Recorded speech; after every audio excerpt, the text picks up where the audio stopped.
Hey everybody, how we doing today? Got a little too much light today.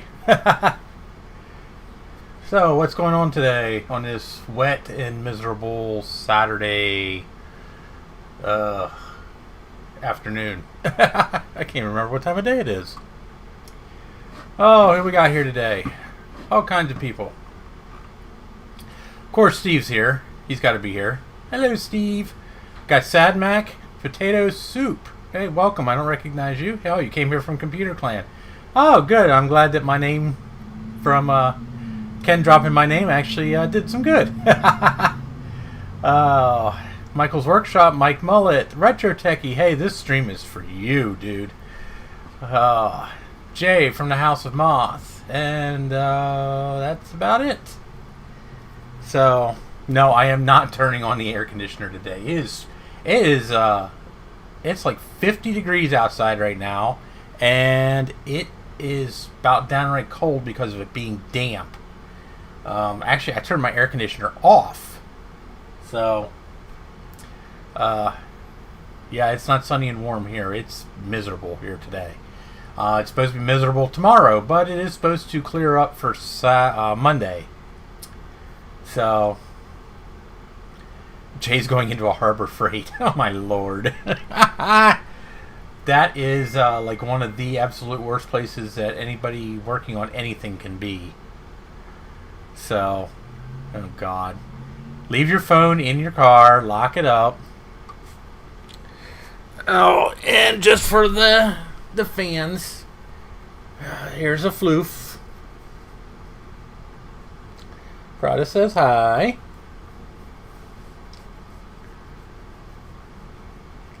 He's been begging me for attention for a while.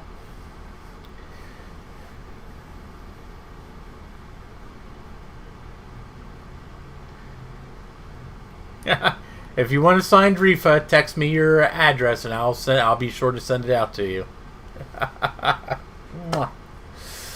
Oh. Okay, I got stuff to do. So, for the day, we're going to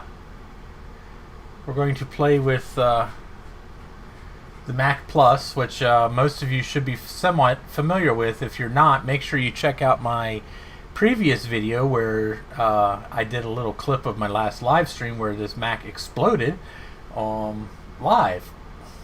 So, still works. Nothing wrong with it. It's just, it was a Rifa cap, a filter cap on the analog board. I am almost positive. So, the computer itself is a little crusty, as you can all tell. So what we're going to do first is we're going to clean it up and try to make it look its best. And I got some purple power today at work, and we're going to use that to try to clean it up. So I don't know exactly how bad this machine is in terms of condition. I'm sure none of you know. A couple of Mac-Yak guys probably do.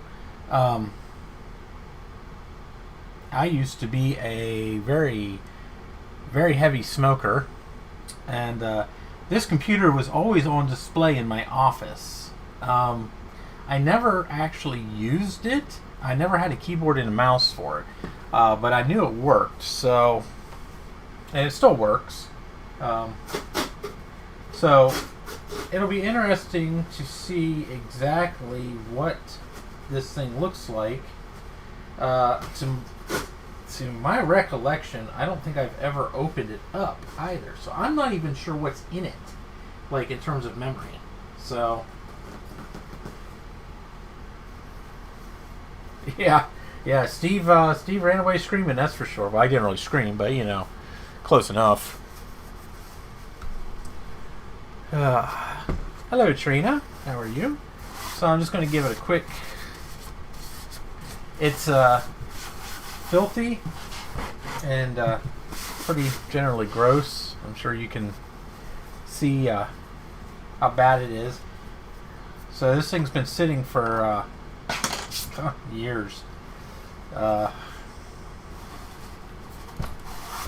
And I didn't open it up on the stream because I didn't have anything that could open it. I haven't actually opened a compact Mac in eons.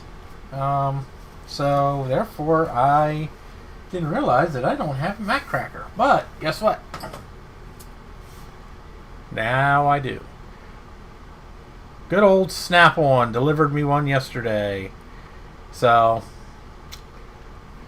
cost me $36 freaking dollars. And I confirm the fuse rating of my 2GS. Well,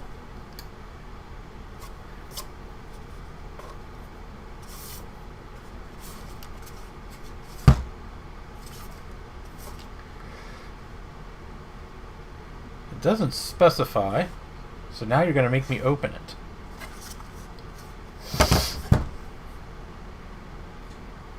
Oh, Steve, you gotta be such a pain in the ass.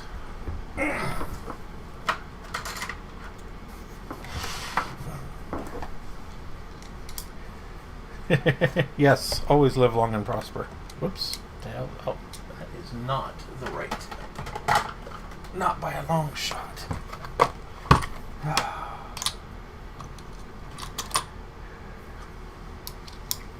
Hey Sean, I just got done watching your video on the PowerBook. Sorry to hear it's not working properly, but I'm glad it's at least working. Well, I guess getting there is half the battle. So I have no idea, Steven. You have to let me open the damn thing first. Oh my gosh, so impatient. You're worse than a woman. Holy shit, Dave's here. Hey, Dave!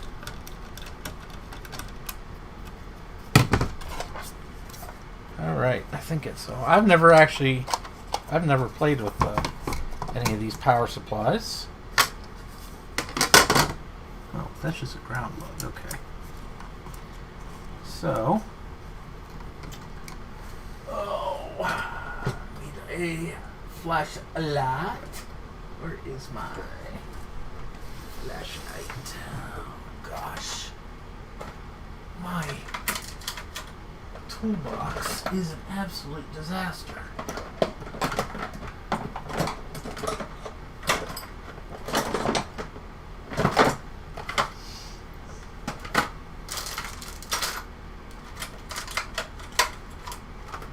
Where the hell's my flashlight?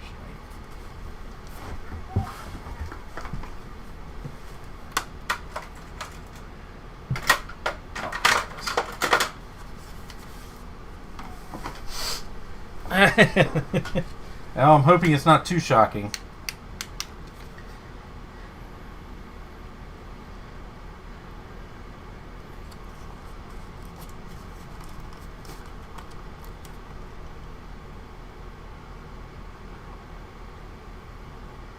Well, Steve, truth be told, I'm not exactly sure because I can't see any ratings on it.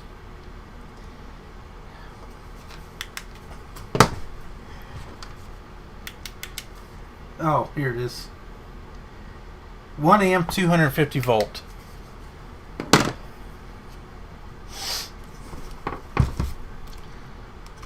Yeah, I like Purple Power too. It's pretty good stuff. If Purple Power doesn't take it off, it's not coming off.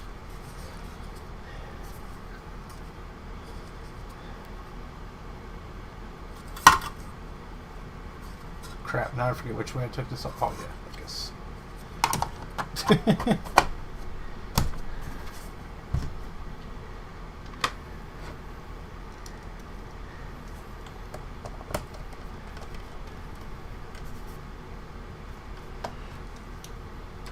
Oh, good, Sean. I'm glad you had some ideas.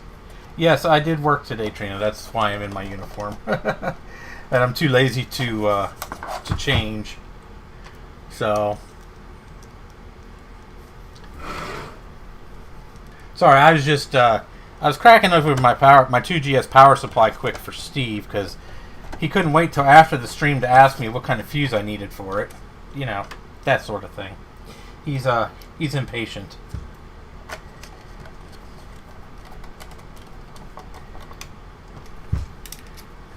Okay. So, we got the 2GS shenanigans out of the way.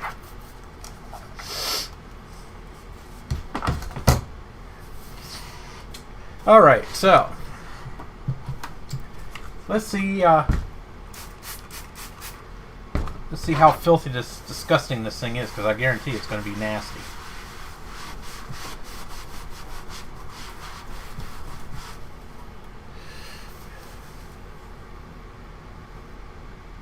Okay, take a hint, kiddies. Don't smoke around your computers.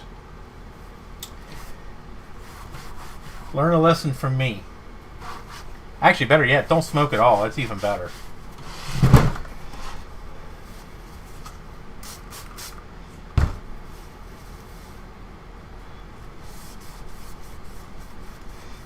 Wait, your post office is open till 3 o'clock? Wow, aren't you freaking lucky? My post office closes at noon.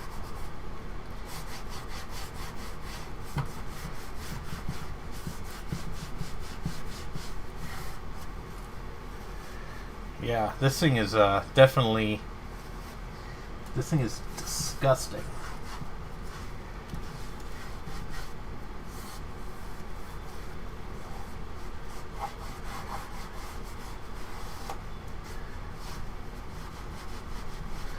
And I'm not going to get it totally clean. I just... whoop, so you can see my Apple computer sticker here on the side. Oh, okay. I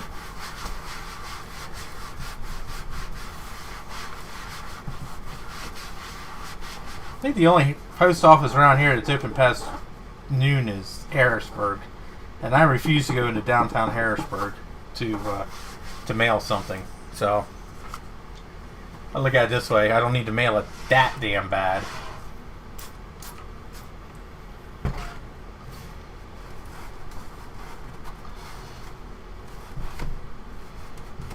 Although I do have a package here I need to send to Jay.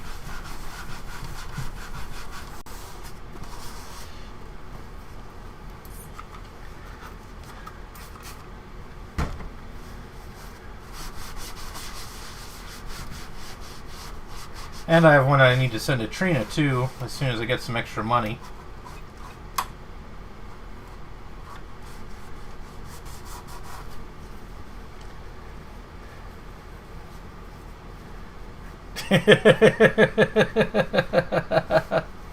Oh. I wouldn't go in the basement unannounced. He's got some attack buns down there. They're nasty. They're gonna go all Monty Python and the Holy Grail on your ass.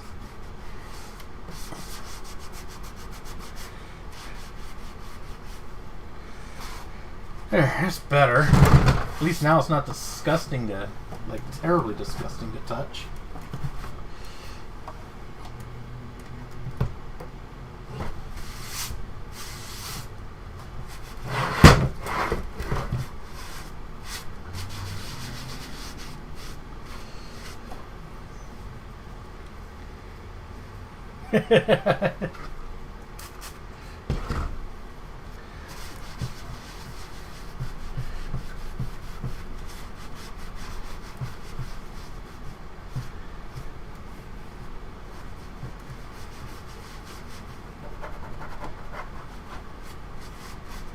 Alright, there we go.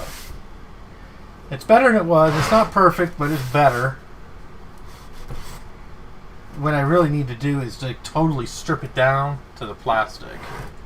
So, it's pretty yellowed anyway.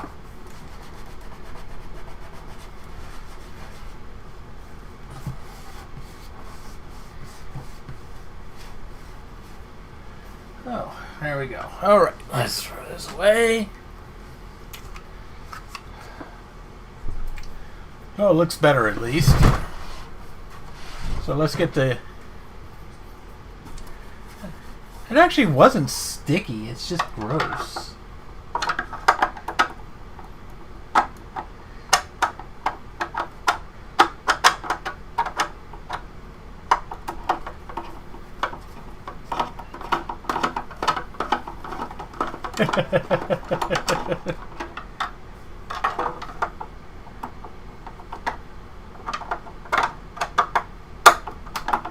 So I did find my SD cards for my floppy emu. So we're gonna try. I'm gonna try and boot it up to the Finder at least, and see. Make sure it's still functioning like it's supposed to. So now anybody who's never messed with the Mac Plus, the 512, and the 128 all have a fifth screw here. You got to make sure you take this fifth screw here out. So the SEs in up do not have this fifth screw. They only have the 4. Truthfully, I don't know what the point of the fifth screw is, but one of the biggest mistakes Apple ever made was taking this battery holder off. So that was dumb. D-U-M, dumb. So. Oh, crap. That came apart a hell of a lot easier than I thought it would. Damn. Alright. Well, this thing is disgusting inside. Oh my lord. Okay. Well.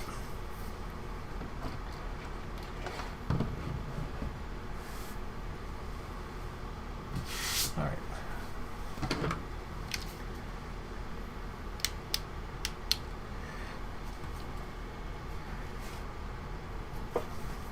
So, as we see right here, here is our... Holy shit, does this thing stink! Oh my god! I just unleashed the Kraken by opening this thing. Ugh! Oh my god! Whew! Right, that just hit me all at once. Oh, so here's the reefer cap that exploded. Man, did she fucking fail spectacularly. Oh my lord. That thing definitely decided it didn't want to be on the earth anymore. So, now luckily, looking at the other caps on the analog board, looks like we're doing pretty good. Nothing is bulging or leaking on the analog board. So, we're doing good there. So, I am going to take this cap out. I'm not going to worry about replacing it at this exact moment. It's not a necessity to have in the machine, so I'm not really worried about running the computer without it. So I'm going to take the analog board out. I'm going to take the logic board out first because I want to see what kind of condition it's in. But I'm going to take the analog board out, and I do want to desolder this cap off the board. And take a closer look at anything that might look like it's going to fail. There's another smaller reefer cap here, 4700 picofarad. Yeah, I definitely want to take this thing apart and clean it. It looks good, just super glue it back together. Yeah. Oh my gosh. So, here's the RF shield and plastic protector. So as you can see, this thing is nasty inside. It's ugh. Wow, it is gross. So let's take let's start with the analog board. So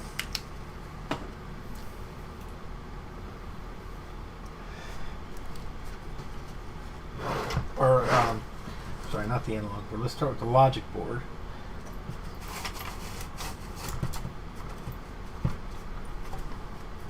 Oops. All right.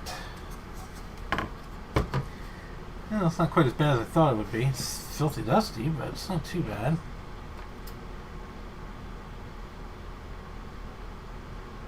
So it looks like I got a bone stock Mac Plus here.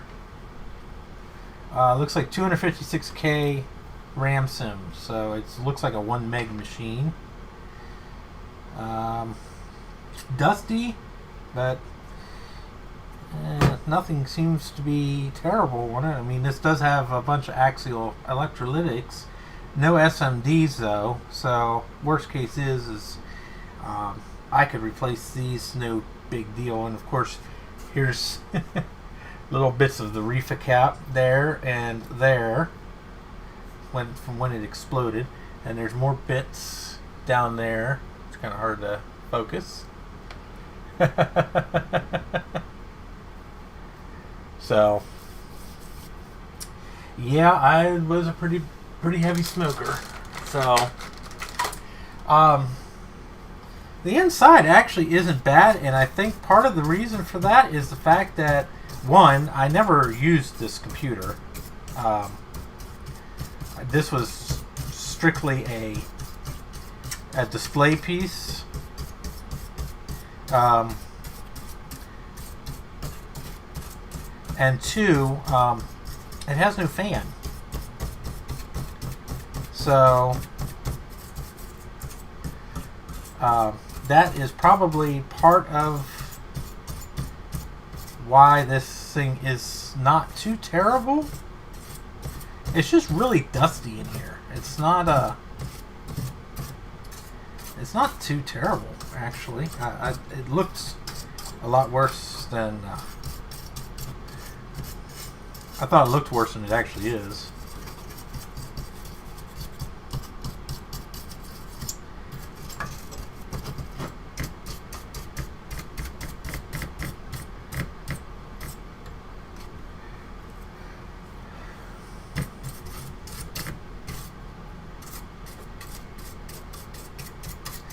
And I'm not worrying about doing a bang up job. I just want to get the bulk of the dust off.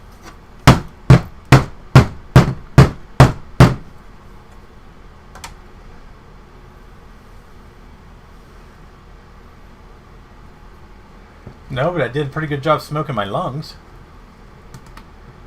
So there's all the crap that I got off the logic board. And I'm going to mute because I'm going to use the Suckalux.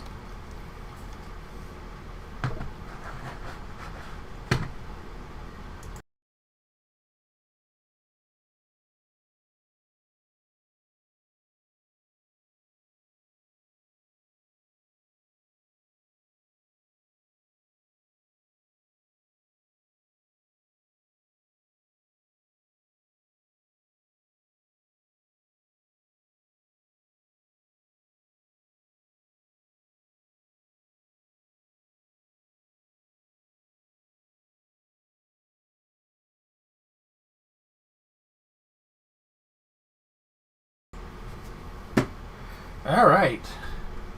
Suction complete. So, yeah, looking on here, I don't see anything. Nothing's popping out as being, like, seriously faulty, so that's a good thing. There's really not even that much corrosion anywhere, considering it was stored in non-climate control for pretty close to a decade.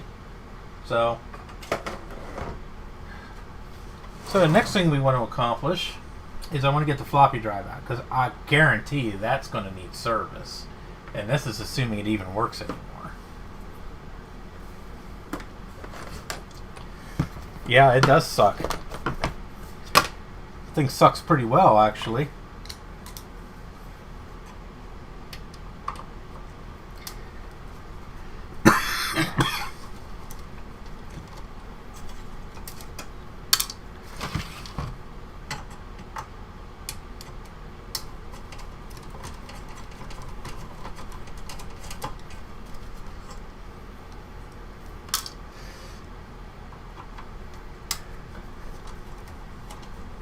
New Mac website idea?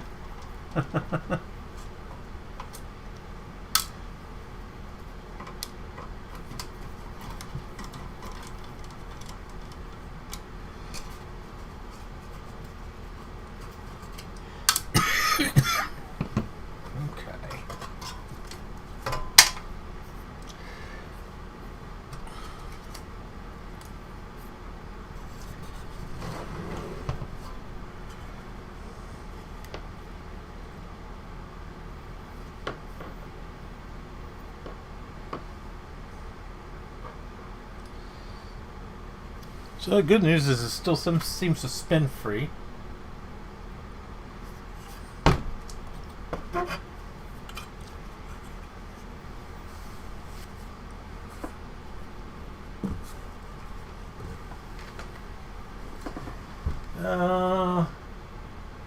Yeah, mine has the two small ones too, Steve.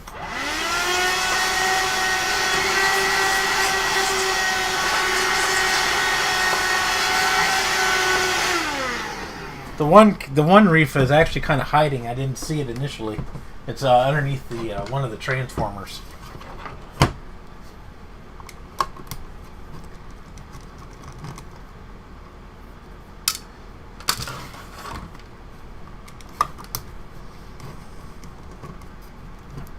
Oh, and by the way, this thing still stinks. I can still smell the frickin' reefa. Ugh.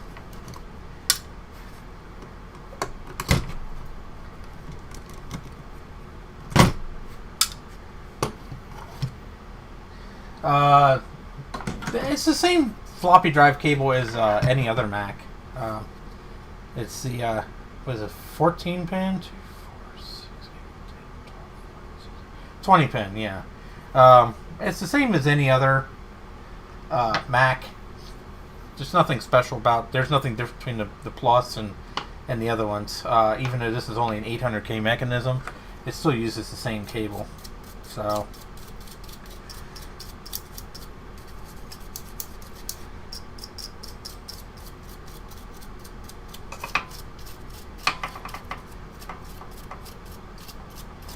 And unlike the SE,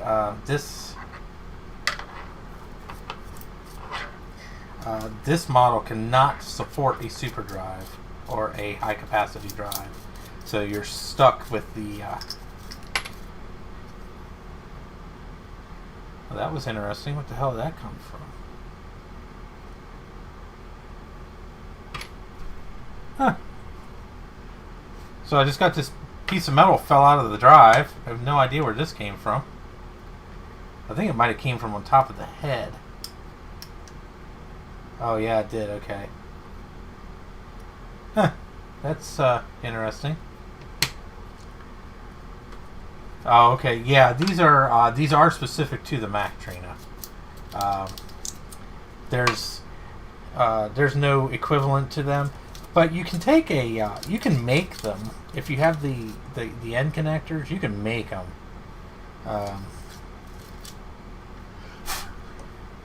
Oof.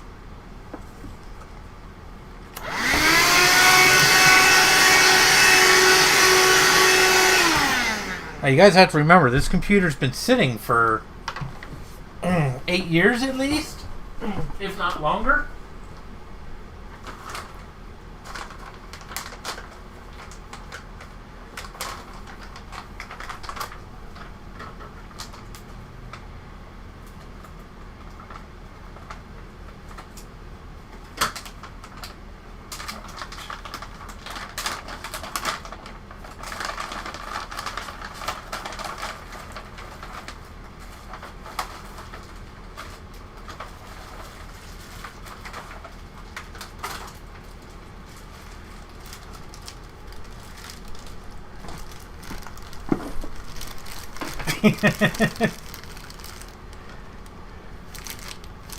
So let's get some Q-tips.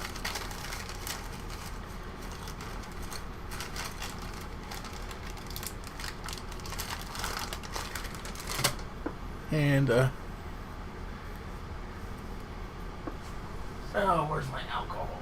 There it is. Let's actually need some. Just about out. No, it's not the head. It's just a little metal plate that goes over the head.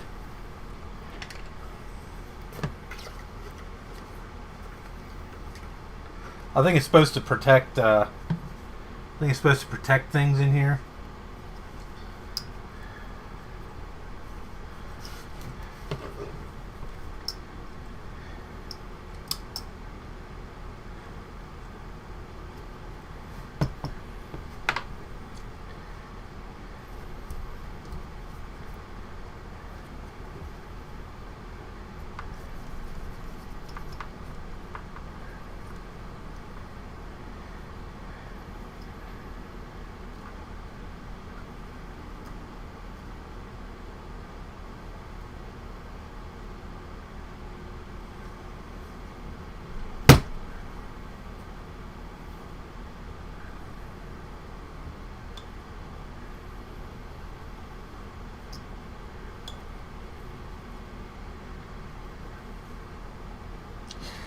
Yeah, she's definitely a little gooey,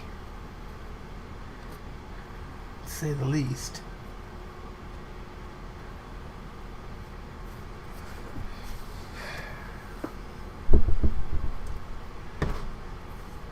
Yeah, no, this little thing here is just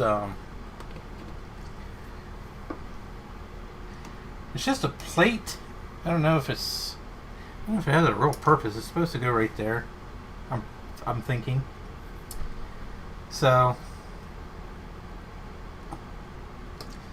I'm not gonna worry about it right this second.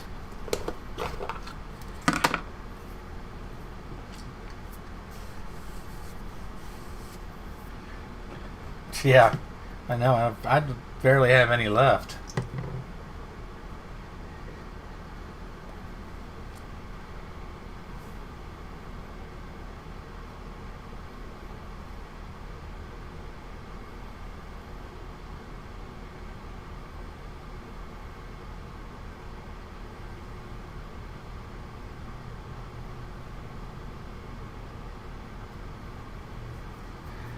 All right.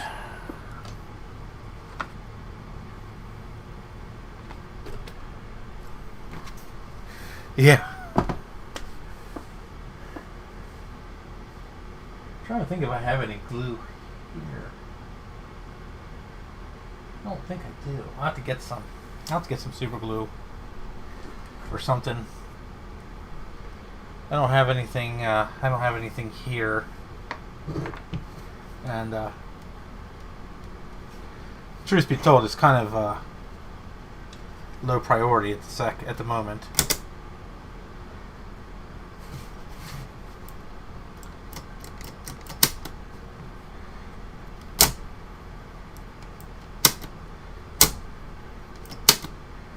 Oh, the drive seems to work okay. It's not sticky or anything,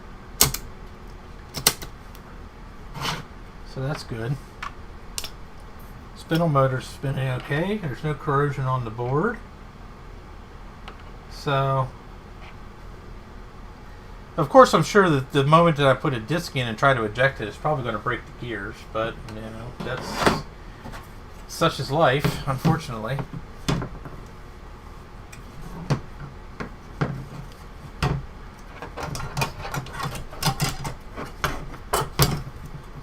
The tub is white lithium grease. Am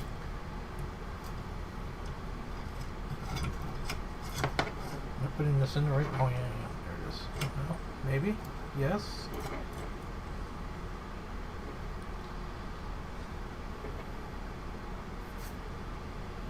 No. Wait. Oh yeah, let's go this way. Okay. Yeah. God, it's been so long since I pulled a plus apart. Yeah, I just use a little bit of the lithium grease on the spindle for the head. It just keeps it kind of lubed up. Helps it move better.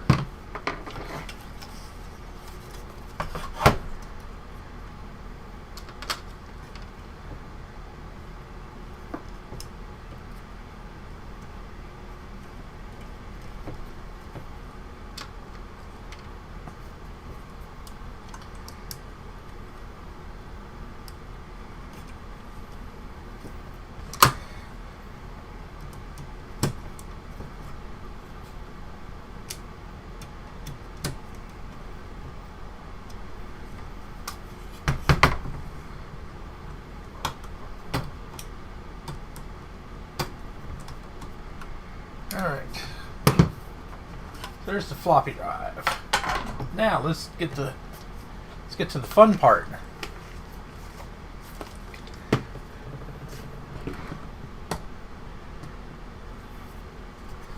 Let's pop this here analog board out. Ooh, it's a little crusty looking. So before you do this, make sure you discharge the CRT, yada yada yada. I live dangerously, so I don't give a crap. And besides, this computer, I haven't powered this computer on since last Saturday, so I'm sure that everything is well discharged. So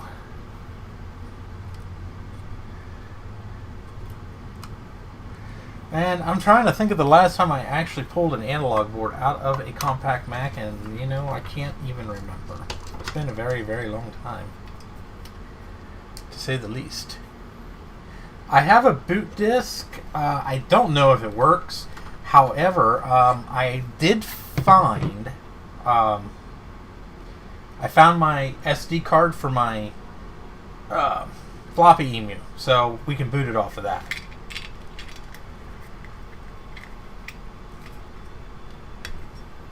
Oof.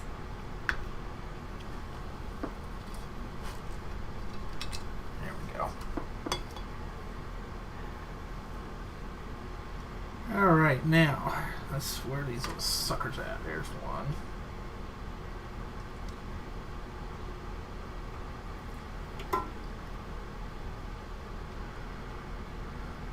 God, this thing stinks.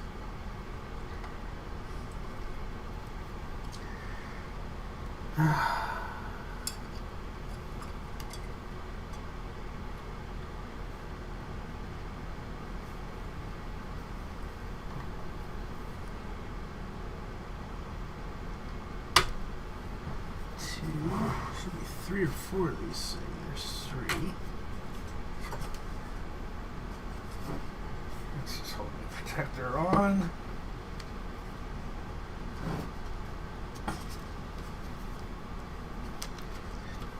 Oh, I think they're all holding the protector on.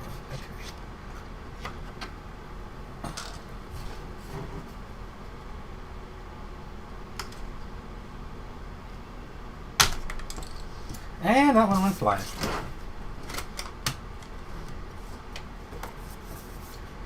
So there's the high voltage protection shield. Oh, Steve, you don't have to.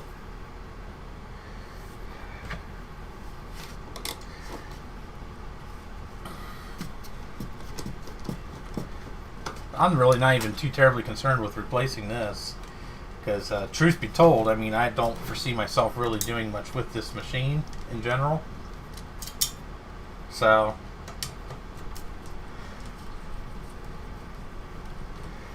especially seeing as how I don't even have a keyboard or a mouse for it.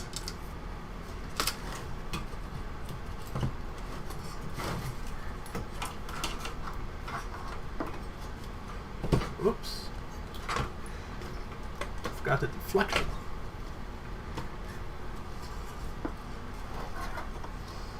Whew, God. Every time I move this fucking thing, it stinks. And a ground.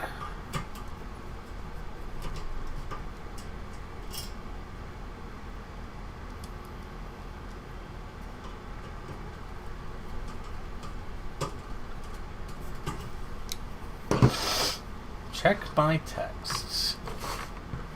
Ugh. God, do I have to?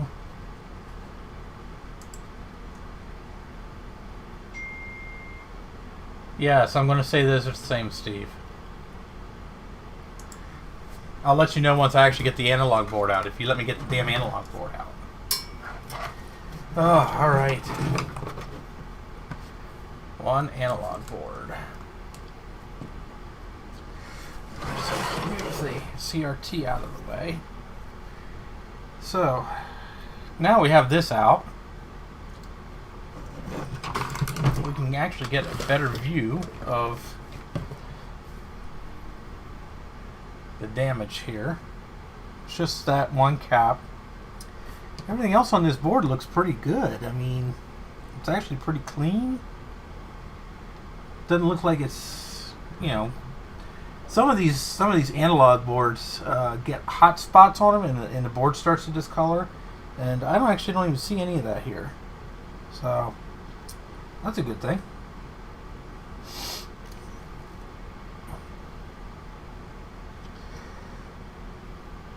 So that's good. That was good. Freaking hot glue everywhere. So for anyone playing along at home, the one that blew up is labeled as C38 on the analog board.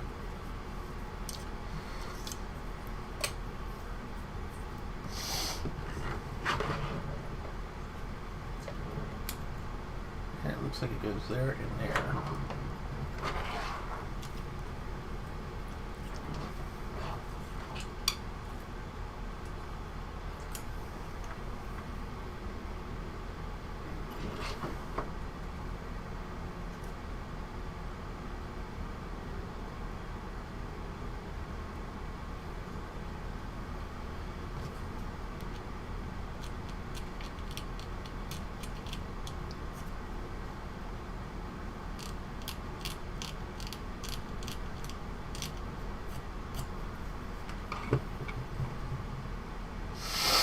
Yeah, they are 2200 picofarad.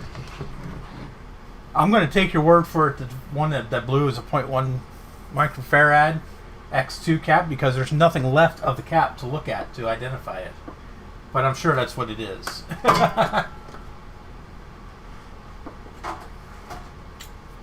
Oh, so where is antique here? So now you guys are going to see my rather horrendous soldering skills, or lack thereof, with my 500-year-old soldering iron that I've had since I was a kid.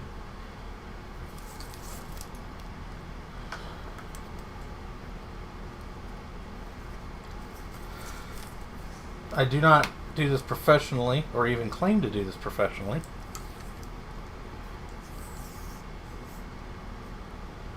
I don't even think the small ones are a real big deal, Steve, because they don't seem to really, they rarely seem to be any issue.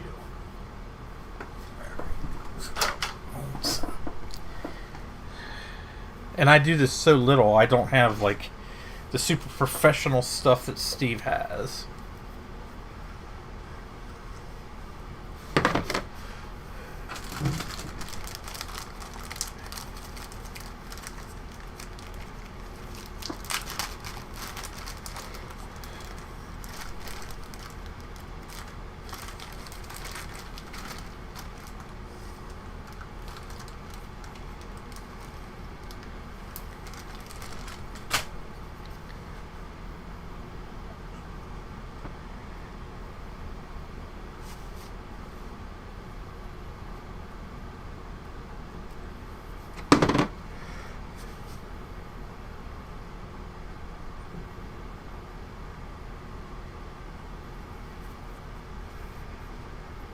Yeah, your pro lava melt iron, yeah.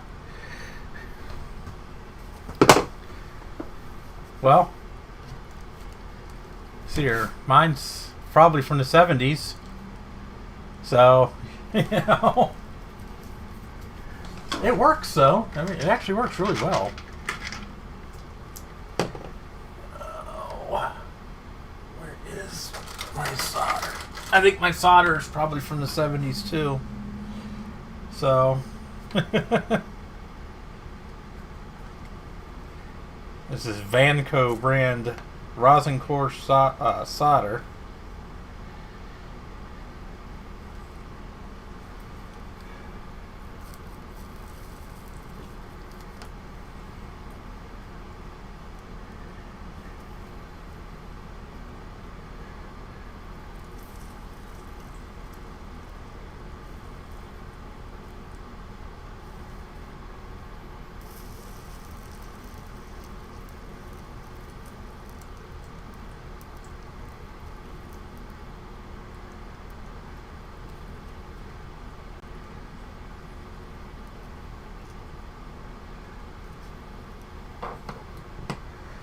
Alright, let's see what happens. Yeah.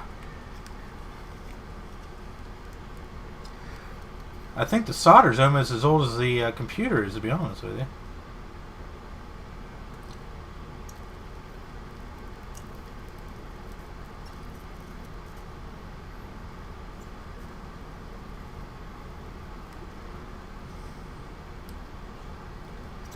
Thankfully, my solder wick is much newer.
Sorry, this is not terribly exciting, guys.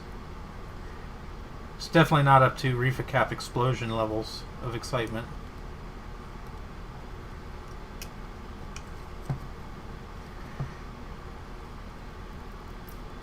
Why am I having such a problem desoldering this? Second leg here.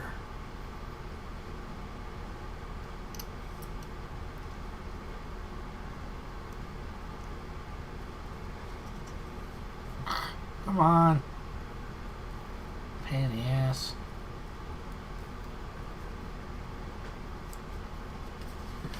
Okay.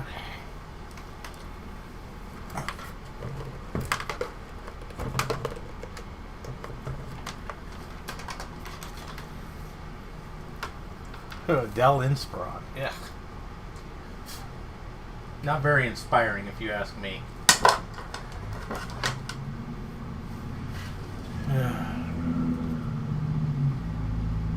Show us your wick. You want to see my wick? It's just cheap Chinese wick. It's real small. A lot smaller than I kind of wanted, but yeah.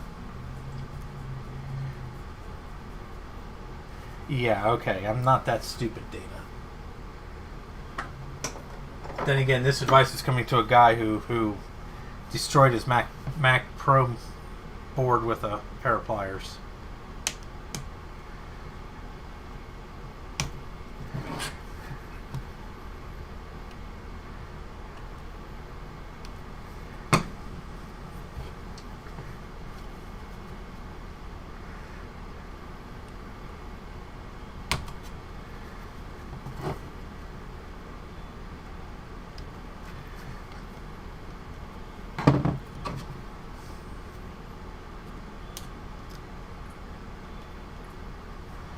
Side's loose.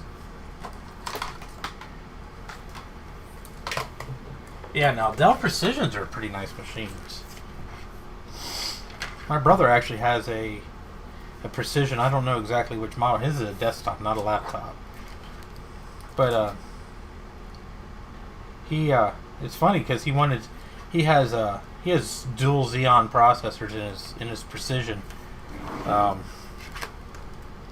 And he was saying, oh, yeah, I got these, like, I can't remember what they were. He's like, what kind of processors do you think I should run? I said, well, I have a 5475 in my Mac Pro, and it runs beautiful. So that's what he got. And so we determined that after looking at the specs of his computer, that his Precision is basically the Dell version of my Mac Pro, well, of any Mac Pro. It's about as old. It's about 10 years old now, but he runs he wanted to run the new Microsoft Flight Simulator on it. That's what he was aiming for.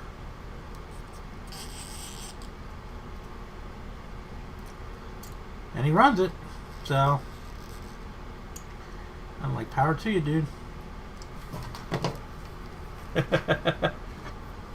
No, Tom, no magic smoke. I don't want magic smoke today. I'm trying to eliminate the magic smoke today. Trying to figure out why the hell I can't get this freaking leg off this cap.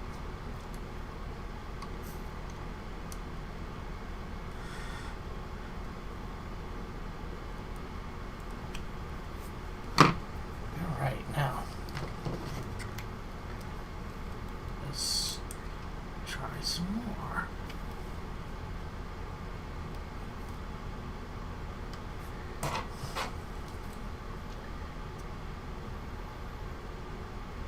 Got a little bit of lead smoke. Does that count?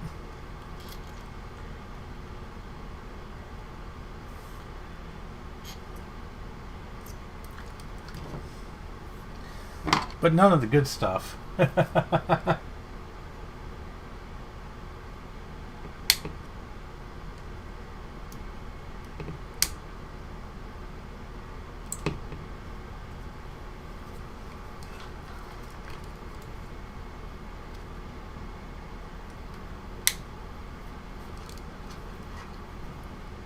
This is why I don't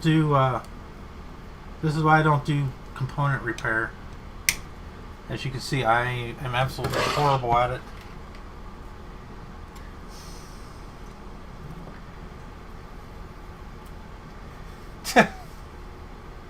After all the crap I've breathed in my lifetime, the lead smoke is probably the least of my freaking worries. To be perfectly honest with you. Oh, he offered to fix it.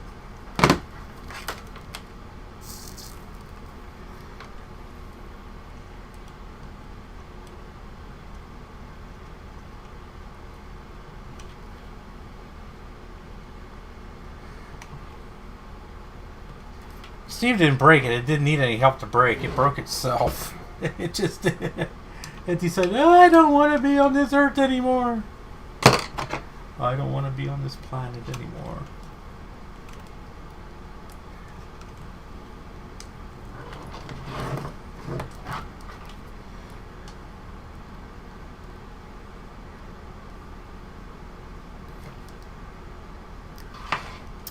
Seriously?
Yeah, it is much simpler.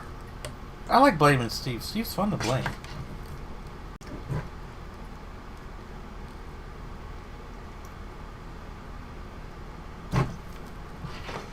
Alright.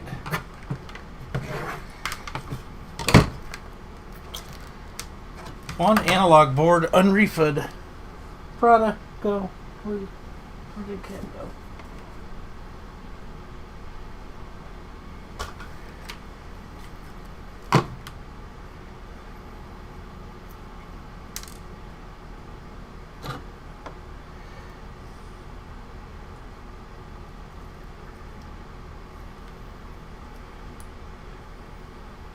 There she is.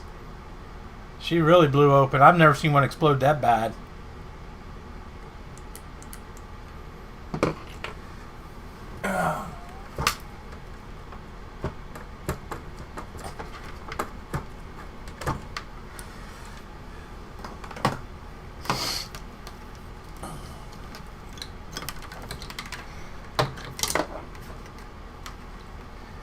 Oh. Steve, you're no fun. Prada, you're a pain in the butt.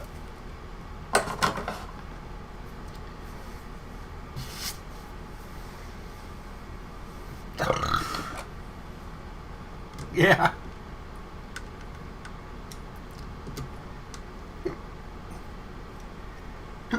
Oh, gosh.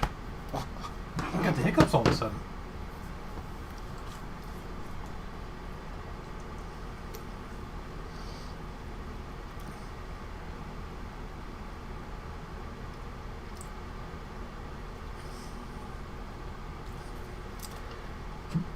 So, I'm looking here at the analog board. It says made in Taiwan, Republic of China. So even back in these days, stuff was still made in China.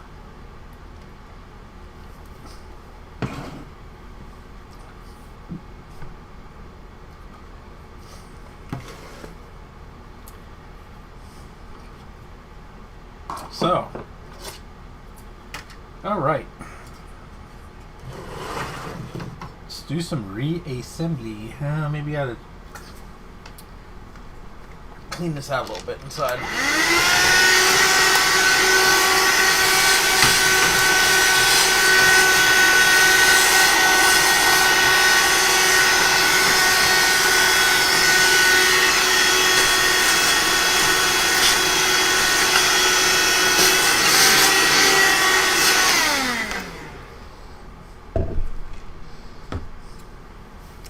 Prada is down at my feet right now.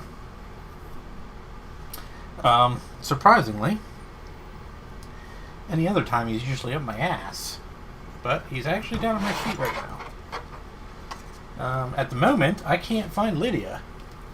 I was looking for her a little bit ago, and she is MIA. And I had no idea where she went, or where she would have gone, because no way for her to get out of the apartment that I'm aware of.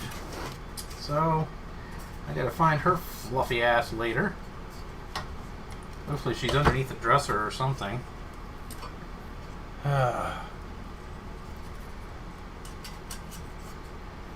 These guys get into little spats with each other, and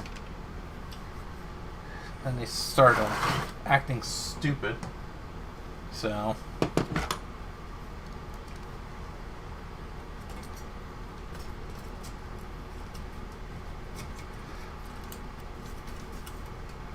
at least I hope that's all it is. I don't know how the hell she would have gotten out of the apartment unless somebody left her out. Oh, I have to look for her black ass.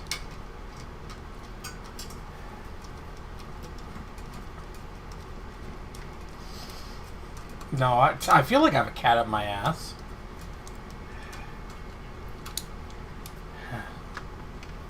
At the rate Prada never wants to leave me alone, it sure feels like I got a cat up my ass.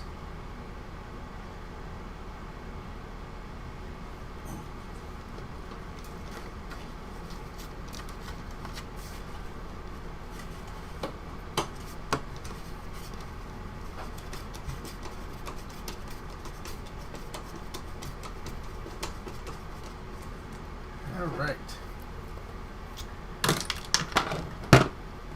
I don't have any cat treats right now, so I have to get some. God, I hate putting these stupid ass things in.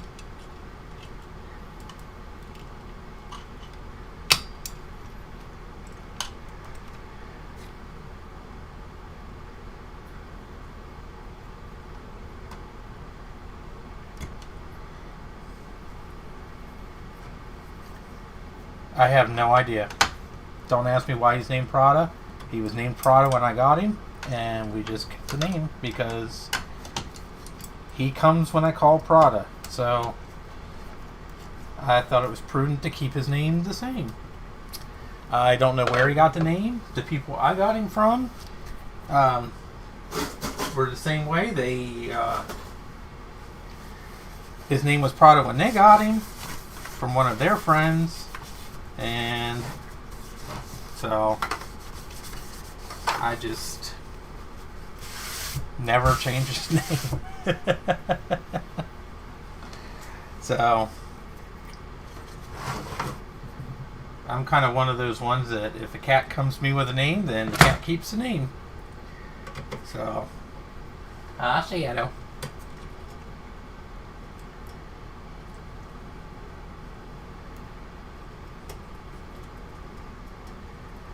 So Prada's been with me for 6 years. I've had him for 6 years.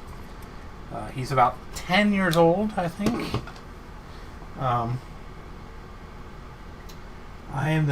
To my knowledge, I am the third person that has had him, and I will have him until he dies.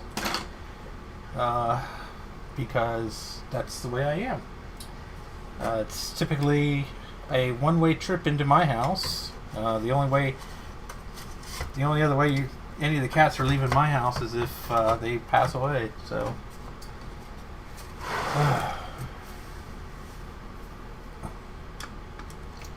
I wouldn't give him up anyway. My ex tried to get him when she left, and I basically told her to go fuck herself. Excuse my language. So he annoys the crap out of me, but he is the sweetest cat in the world, and it doesn't matter what kind of a day you're having. You could have the worst freaking day in the world, and you could sit down. I'll sit down on my computer. I'll come home and I could be miserable and feel like crap, and I'll sit down in my computer chair, and he'll just come and curl right up on my lap and just start purring, and all of a sudden it's like everything just gets better. So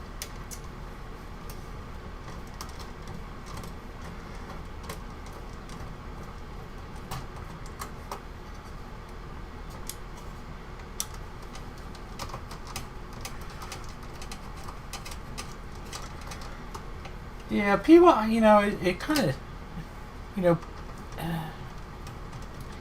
people who change, I mean, it's okay. I mean, if you want to change the name of your cat, that's fine. But, I just prefer, these cats have had their names for years, and they know their names, and I just don't see any point in changing it. So, I've got 3 cats in my collection that have been rehomed. As a matter of fact, there's one. Hi, Simon. Here's Simon. Simon turns 19 this year. He's an old boy, aren't you? Yeah, you're an antique. He's a sweetie too. He loves cuddling up with me.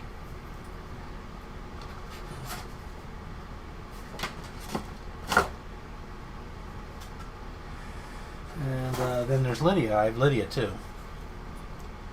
So, well, I should have Lydia. I don't know where the hell Lydia's at, but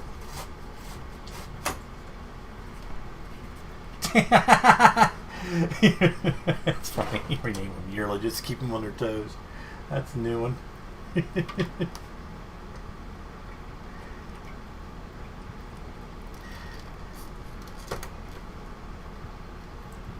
Well, it's funny you said that. My one cat, I'll get him for you here in a second. I'll show you. His name is Tabby, and actually, I take it back. I have 4 cats that have been rehomed because I have Tabby too. The gentleman who originally had him couldn't keep him, so I ended up with him, and he named him Tabby. And but I call him Kitty Cat. Yeah, I'm going to say I could call Simon anything. I call him a cracker.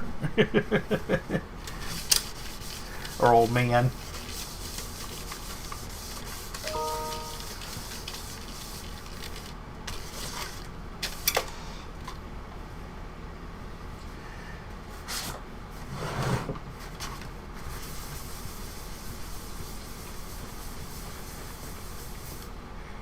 Okay, so cleaning that isn't going to do much because it's pretty much just going to be that color.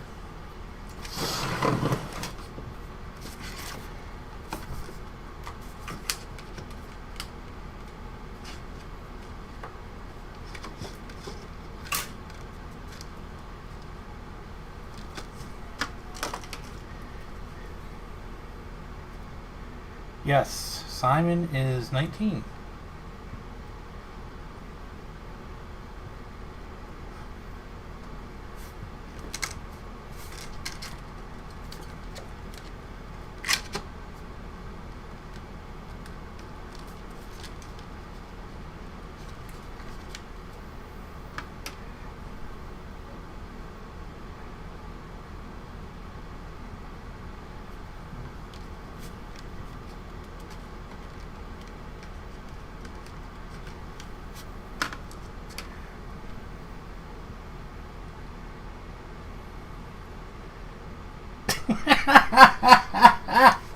Oh. Yeah, I have a. Oh, screw you too. Yeah, I have a couple cats that just look at me like, screw you. It's like.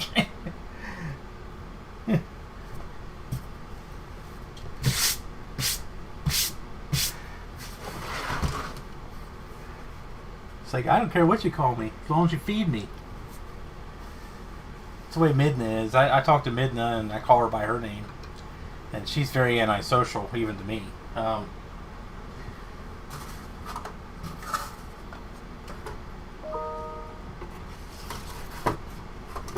say, hi Midna, and talk to her and everything, and she just looks at me like, screw you. You know, typical cat. You know, she acts like a normal cat. Nothing strange there.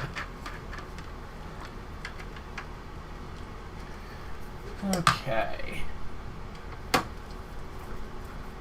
just going to put one screw in for the moment. Alright.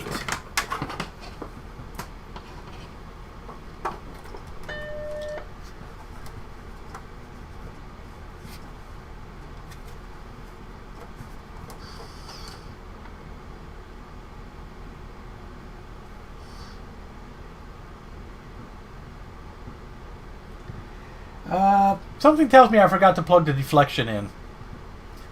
What do you think? Yeah, it's not supposed to be like that. I think I forgot to plug the deflection in.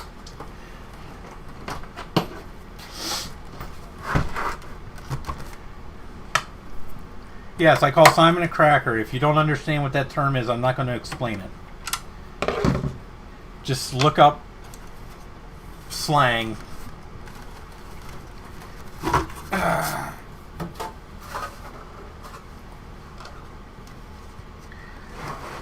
Hey, let's plug the damn deflection in, you dick.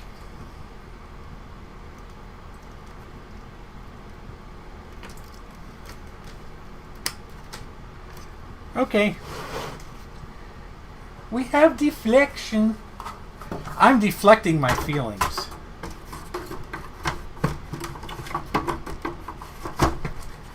Wow, I can't believe how easily this thing's coming apart and going back together. It's like amazing. I don't know why. It seems like every time I get these things, I always have to fight with the damn things. Okay. Now, let's try this one more time.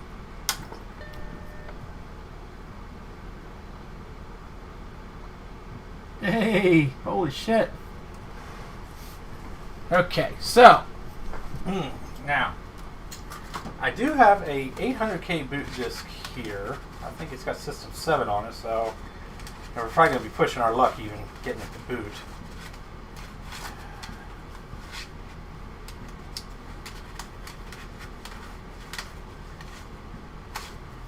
And I don't even know. These discs are so old, I'd be surprised, truthfully, if they even work. Well, we're going to give it a novel freaking shot. If I can find that disc.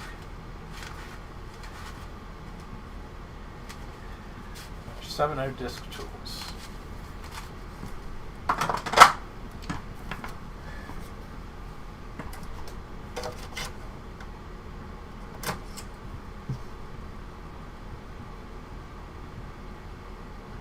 I'll be a son of a bitch.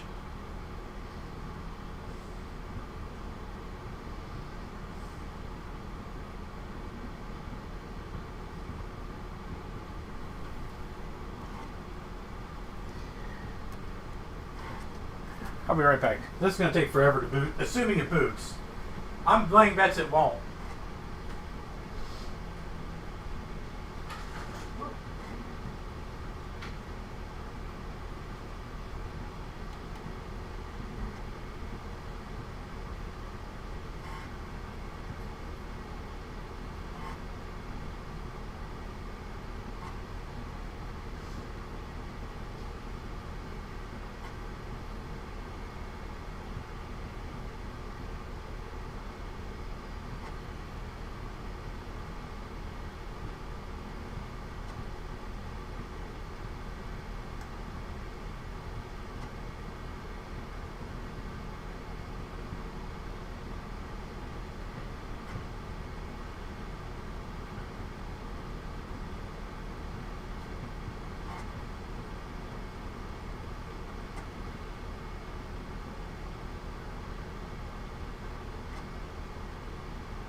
Well, he's trying. I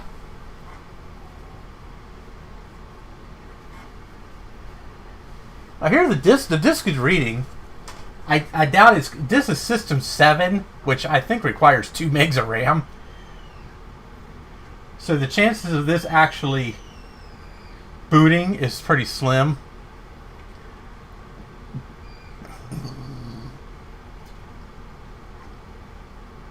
I still hear the disk drive going doot, doot every couple of seconds, so I think it's trying.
Oh, crap. We got the finder. Damn. Alright. Well, I can't do anything, but there it is.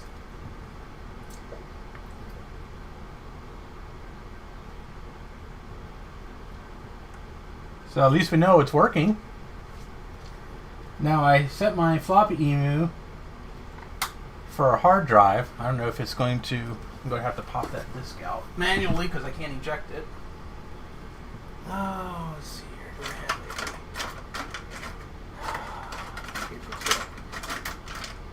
Do I have anything I can use?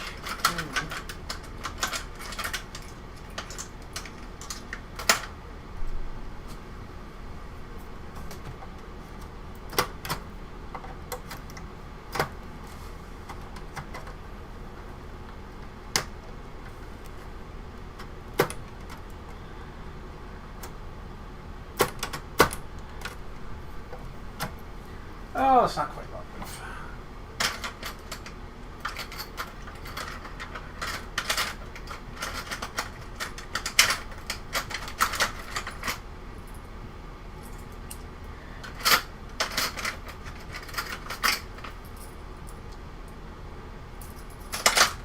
That might be too big.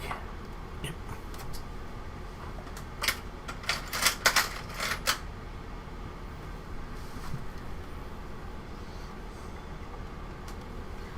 Well, crap.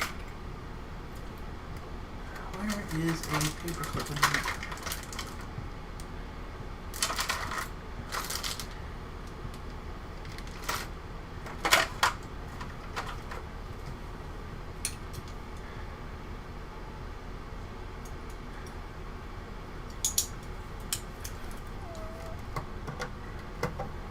Nope. That's too thing.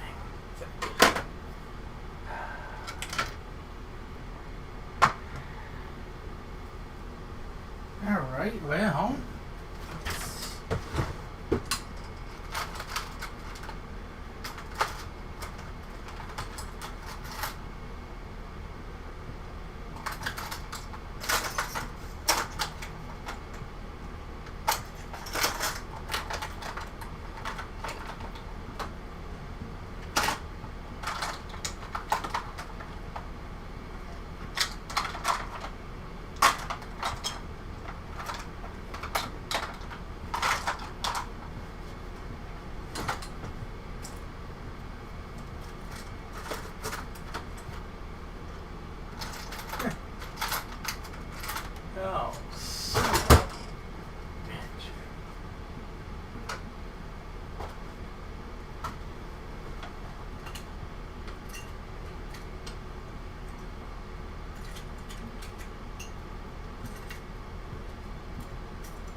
Oh, well, well, well. What are we gonna do?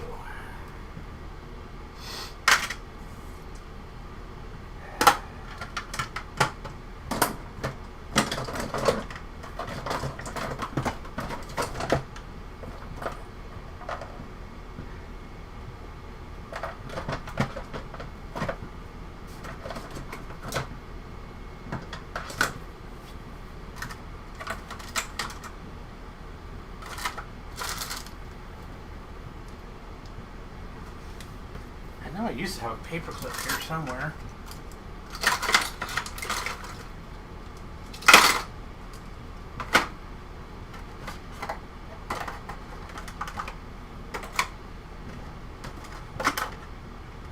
Aha! There it is. Found you.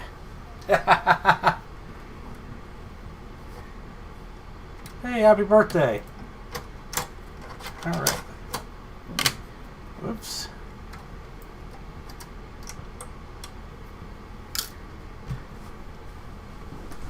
All right, let's see if we can get it to boot off the floppy emu here.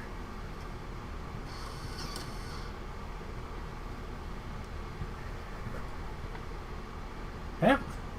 There it goes. Wow, that was fast. Sweet. Yeah.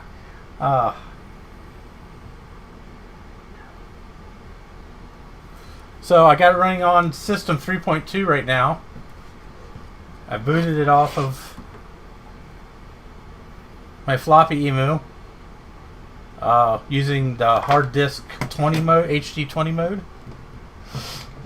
So, and for anybody who doesn't know about these floppy emus, they don't just emulate floppy drives, but on certain Mac models, the Plus, 512, 128. I think the 128 needs a ROM upgrade to a 512 to work. But when the 512 was out, there was no SCSI on it, so they used the floppy drive interface for the hard drive. It was called the HD20. It was a 20 megabyte hard drive. So the floppy emu can emulate an HD20, and that's what I just booted it off of. So basically, the computer just thinks that this is a 20 meg hard drive. So there it is. So it's actually up and running. It's refilless right now, but it is up and running, and it will live again. So now I'm just going to try to source. I'm trying to source a keyboard and mouse because I would like to play around with it. This isn't the exact thing, but the very first Mac I ever owned was a 512K Enhanced and a 512KE, also known as a Fat Mac. It was just a 512K Mac, but it also it took 800K floppies, so I was able to use more modern floppy disks with it. Well, not really modern. I mean, this was 1995. But, it was easier to find software back then on 800K disks than it is now. So that's up and running. And this is the first time I've ever messed with the HD 20 mode on the floppy emulator. So actually, all the flickering and stuff on the screen is not visible on my end. That's my camera being stupid.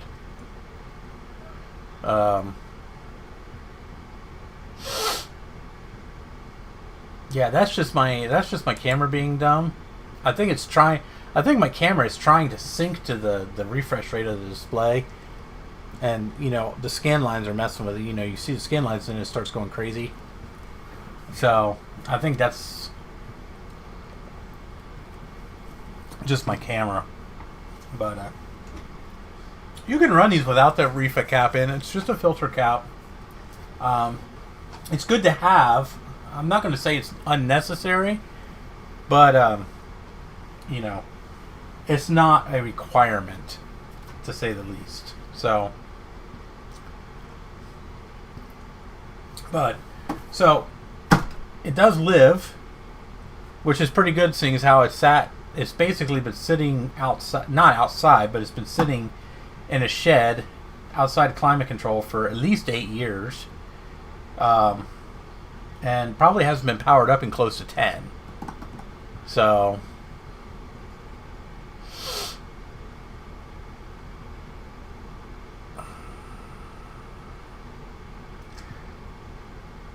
as soon as I get one, I'll replace the reefer cap in it. But this one's a low priority for me because no keyboard and mouse. So, but at least I know that I can use the floppy emu for a hard drive. So if I do want to use it, I can. I'll have to get some memory for it. So, but there it is. It's up and running. Runs pretty good off that floppy emu. God damn, how it's fast. Of course, it is only System 3.2, but still, I mean, that's still fast. So, yeah, it powered up. I mean, it powered up, and I had a good picture on it. You know, even before the cap blew out. So, you know, I wasn't too worried about it not working. The main thing I was worried about was the battery, and the battery actually wasn't too bad in it. The battery that was in it didn't actually corrode. There is some corrosion in here.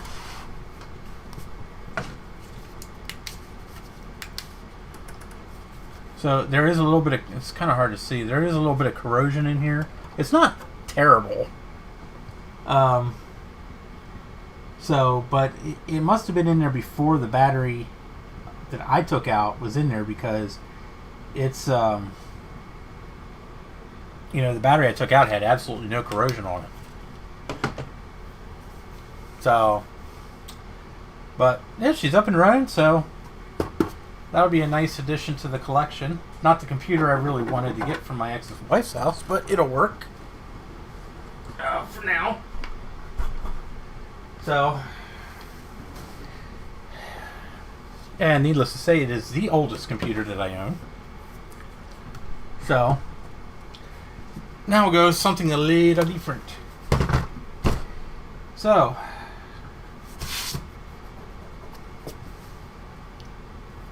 this is my eMate, which I've had for, oh my god, probably 15 some odd years. And I know the battery is history. The battery was starting to act up when I still used it every day. So, and I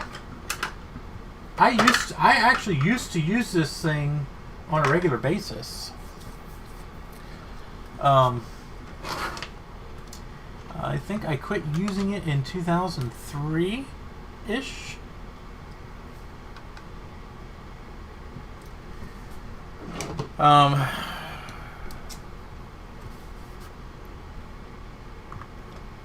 So I've probably had this thing, oh my gosh, at least 20 years.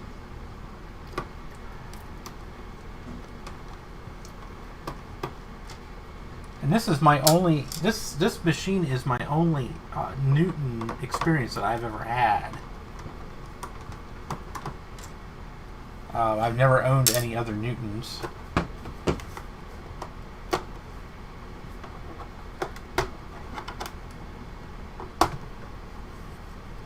Oh. I'm willing to bet you this thing's probably never been opened. There we go. Okay, so it doesn't have the memory expansion.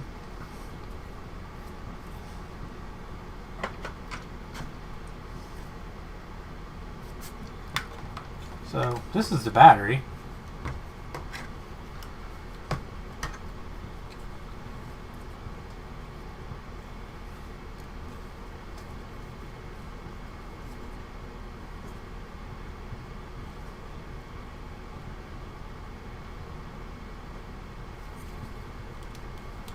Oh, okay. Well, that's kind of different.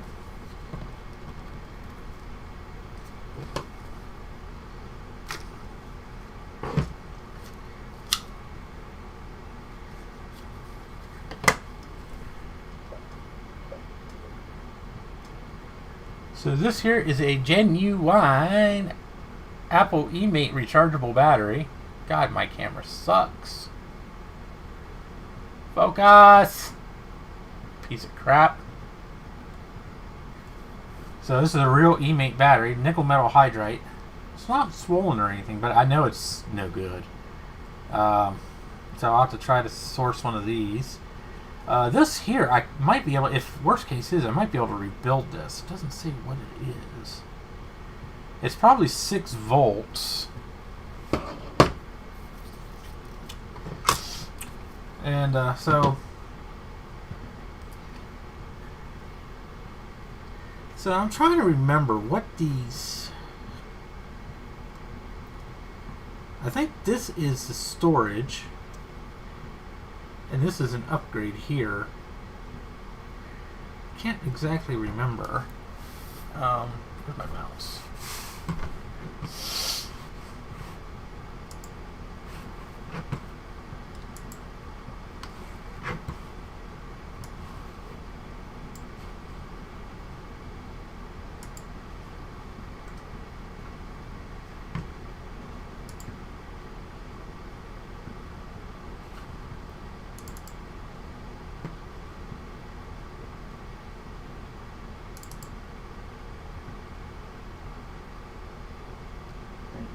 Oh yeah, that's true. I could take it to like Batteries Plus or something and see if they could rebuild it. I never thought about that.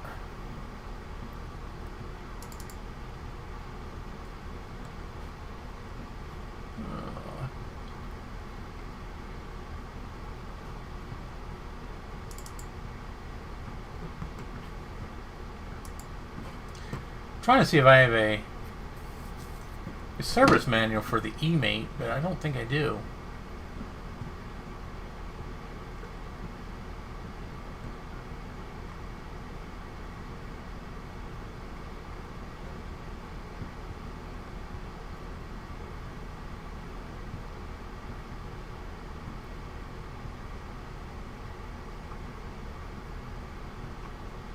I have one for the eMac. But not the eMate. So it sucks. I have it for every other Newton. I even have it for power computing. Message pad 100, 110, 20, and 30, and message pad 2000 and 2100, but no eMate. Well, that blows.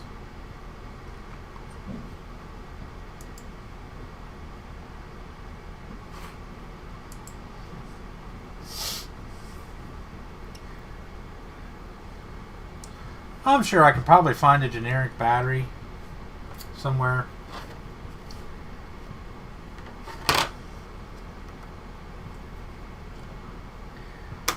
This will identify itself.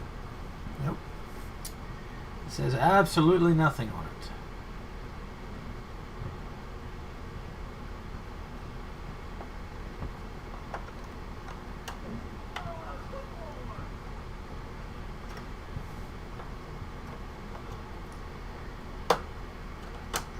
I'm pretty sure this is the storage, the flash storage, and then this here is expansion for the flash storage.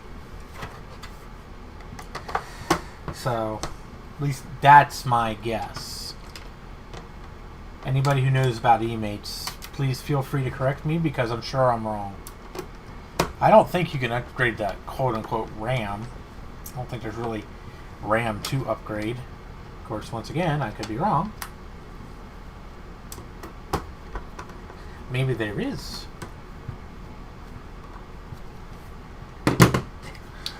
Oh, crap.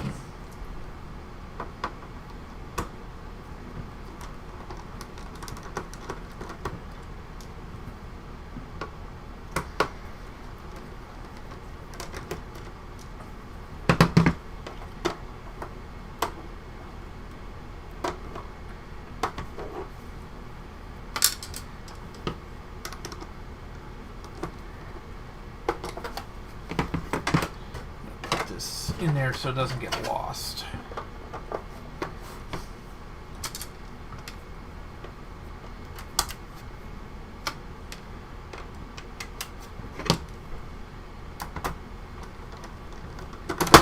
Whoops.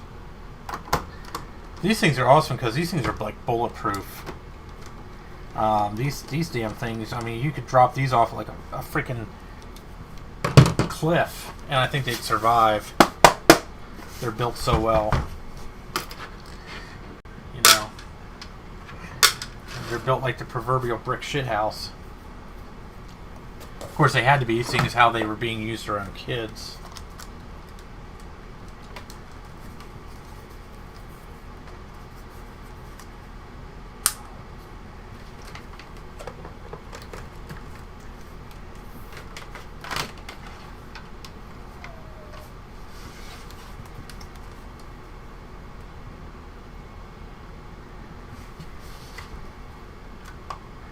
So this definitely needs a little bit of love.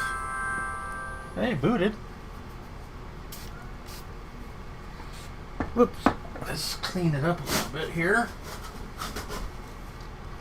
Let's turn it off while we do that.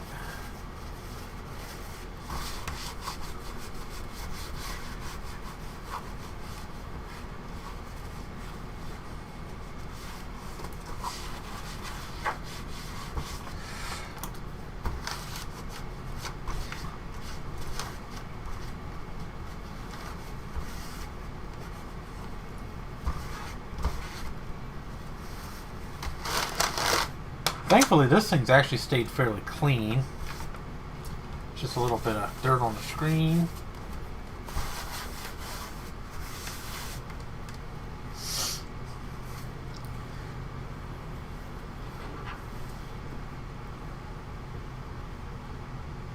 Yeah, those original Game Boys are indestructible.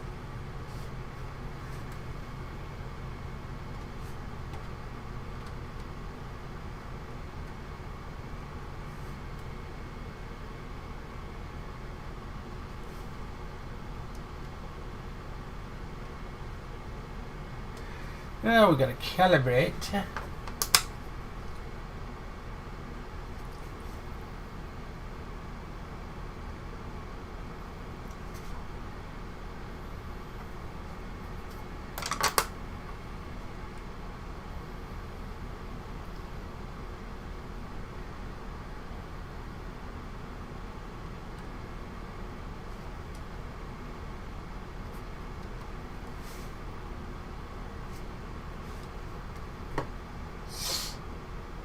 I gotta remember how to use this. I haven't used this thing in so long. Yeah, that's true.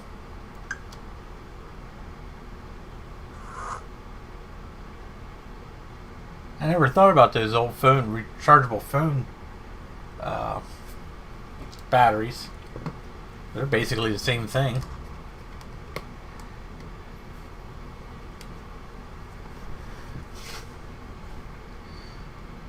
So, I don't even remember what all's on here. I know I have NewtonWorks on here.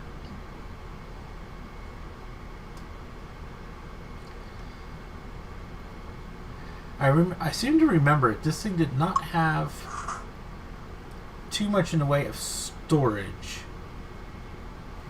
on it. I don't want to calibrate it.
apparently I set a password on here. I can't even remember it. It's been so long.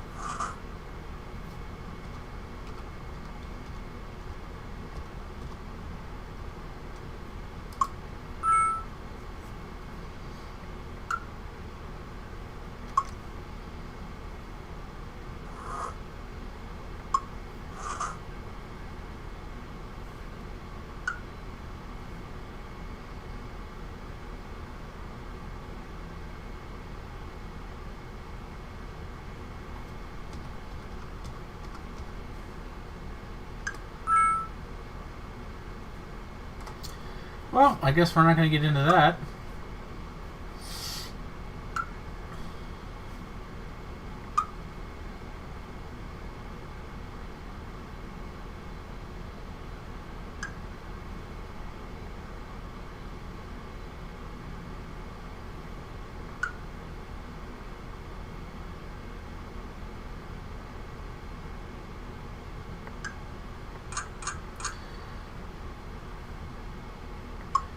Of course, I didn't realize it had no password.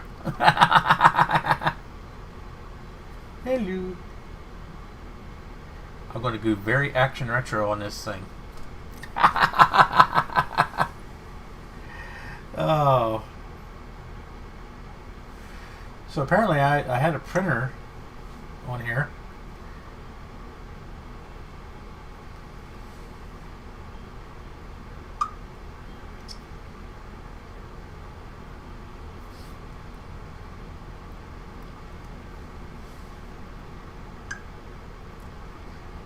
I don't remember using a DeskJet 340 infrared, but I may have.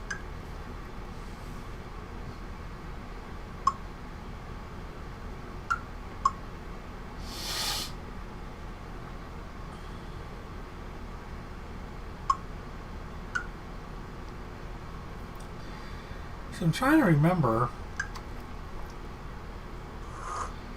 I remember there being a way to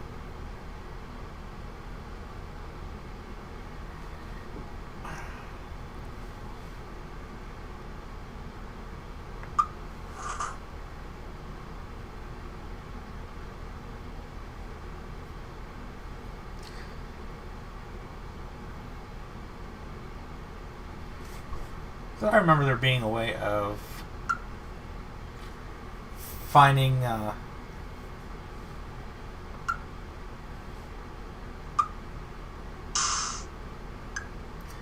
much storage was on here.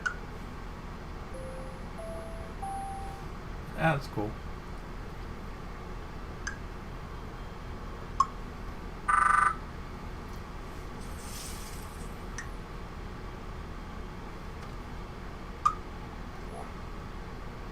It does have some pretty cool sounds.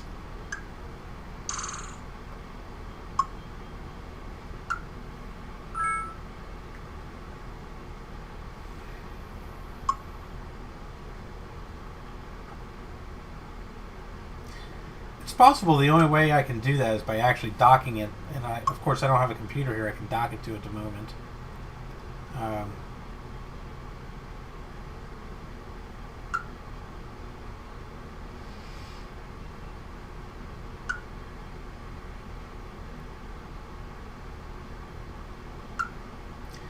Recording. I'm noticing I had a line in.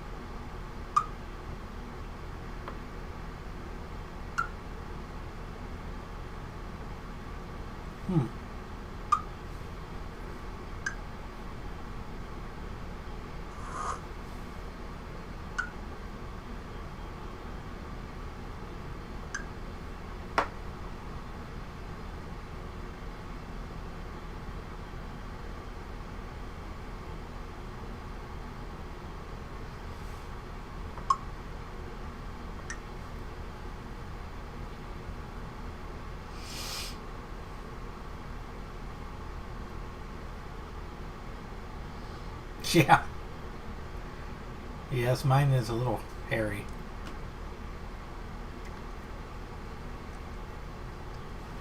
So there's not really much going on here.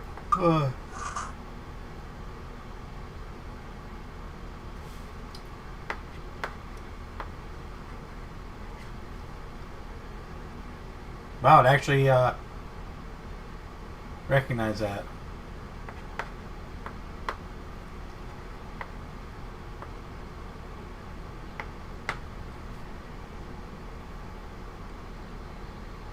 Oh, maybe not.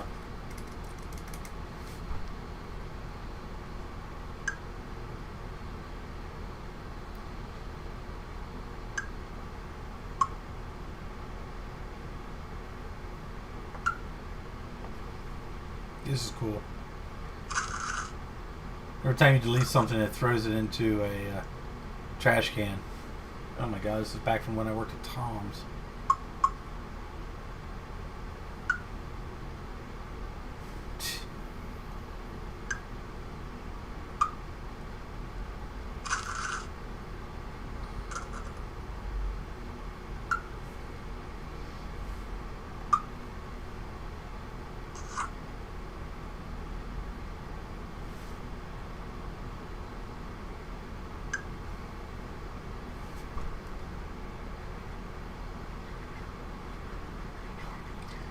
You can do all kinds of funky stuff with this thing.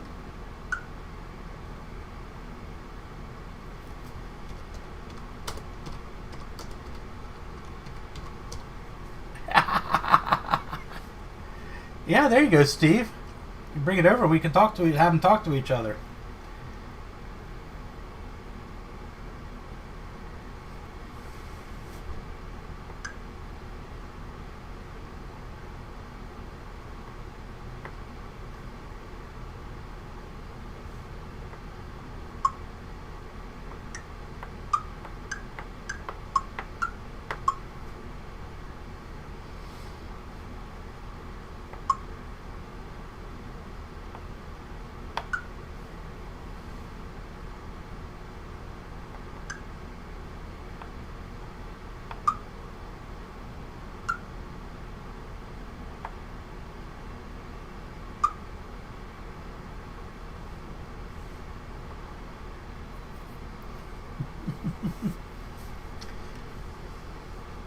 Yeah.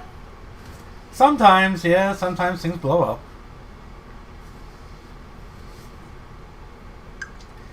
So that's Newton Works. I don't know if that came with it or if I installed that. I think I might have came with it because this is a this was the educational version. So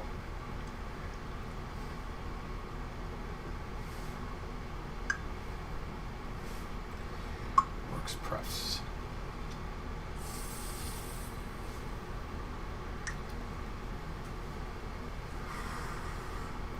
So, like I said, I don't have much on here. Now, if I had an SD card or a CF card in a PC MCIA adapter, I could use that. Well, okay.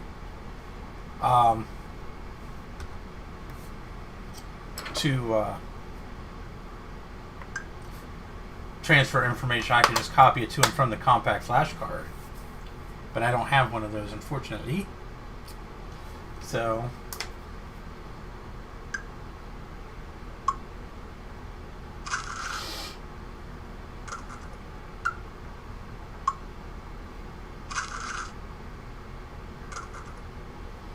I just like that, doing that.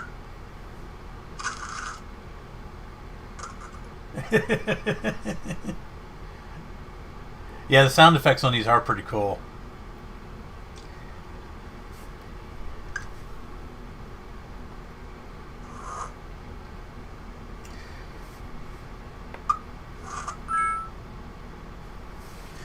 No card is inserted.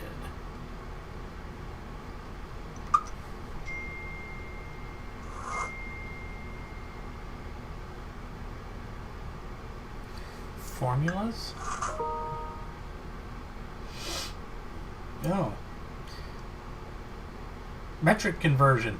So next time I need to convert metric, I can use my Newton.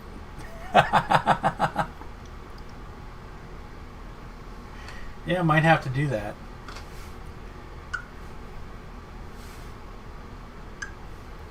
I don't know if I can use. I thought you had to have a Power Mac in order to interface with a Newton.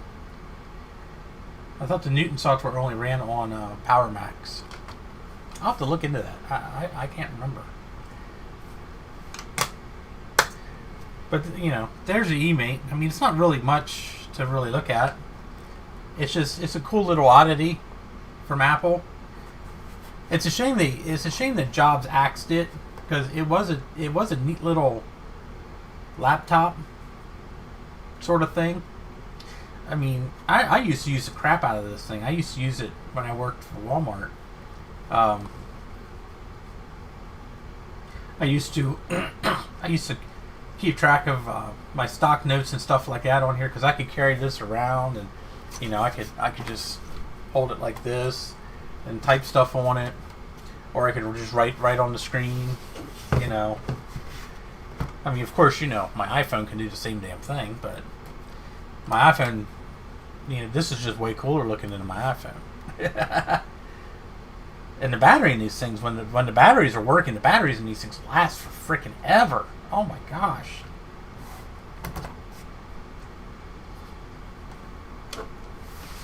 Yeah, there's a PC card slot here. You can put a drive in, and then, you know, you got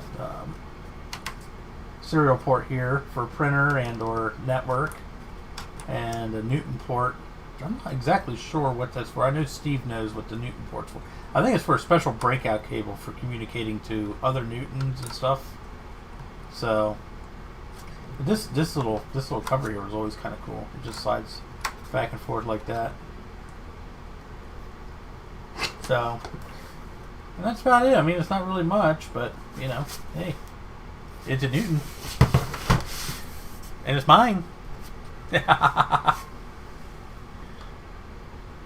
Oh, okay. Well, I might have to do that with the PowerBook. I might have to break. I have to get a serial cable. I don't have a serial cable. I didn't need a serial cable. I'll have to get one.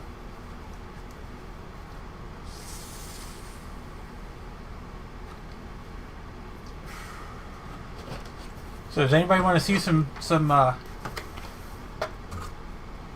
PowerBook shenanigans? Sure you do.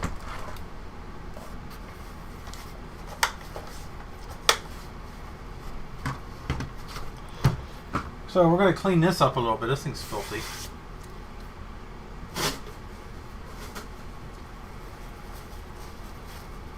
We're going to clean this up, and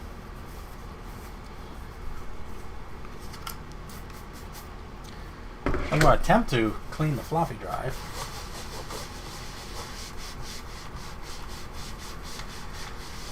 I will be featuring this soon in a video.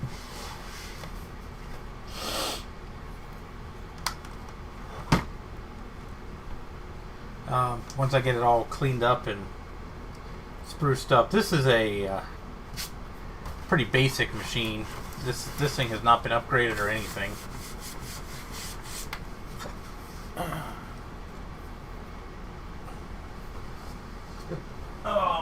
Where is that big bag of Q-tips at?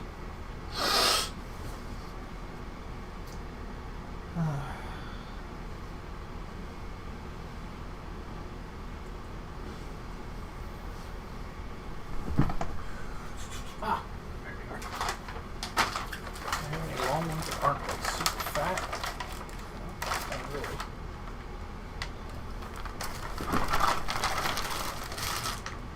How's that for some Q-tips? Big enough?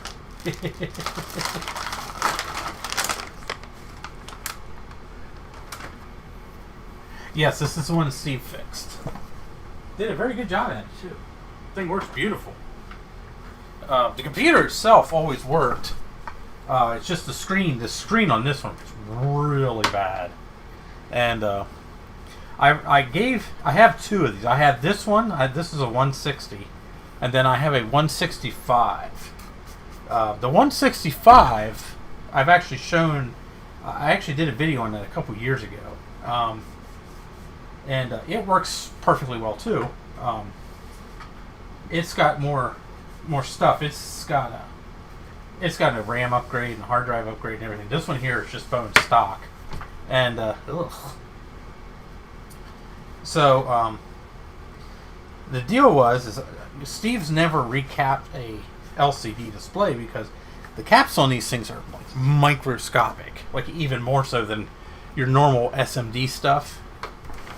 And so the deal was is Steve starts with the 160 and recaps it, and it's one of those that if he breaks it or something happens, that I'm not going to get too worked up over it, because it's just a old stock PowerBook, so it's nothing to really write home about. So I mean, I'd be a little disappointed, but shit happens. I don't expect miracles. So hey, see you, Thomas. That reminds me, I gotta eat something. I haven't eaten all day. So, and yeah, so he did a wonderful job. The only thing I'm having an issue with is the floppy drive. I don't know if it's probably just dirty drive heads. So I want to try to see if I can clean the drive.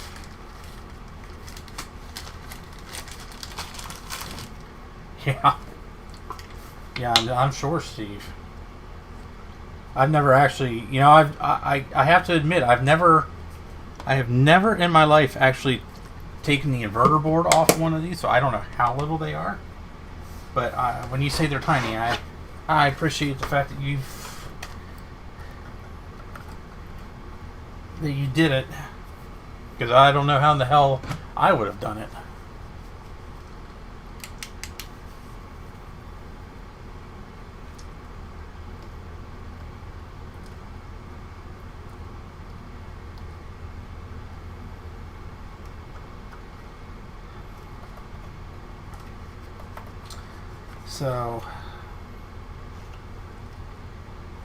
So far, every disc I tried putting in this machine has failed in some way. So I'm hoping that cleaning these heads will fix that problem.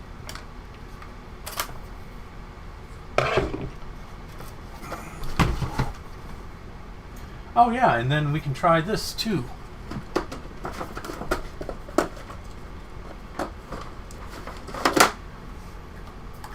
So, I hate trackballs. I had never cared about the trackballs. But I have this. This is an Alps Glide Point. And for anybody who's unfamiliar with the Alps Glide Point, this is the exact trackpad that Apple used in the PowerBook 500s. So, and this is ADB. I don't know if this thing still works or not, but this one actually has an ADB port on it, so we're going to try it out. I used to use this trackpad, this Glide Point, on my old PowerBook 500 because that thing, by the time that I was done with it, it was literally falling apart. So let's boot her. Oh, I love that sound.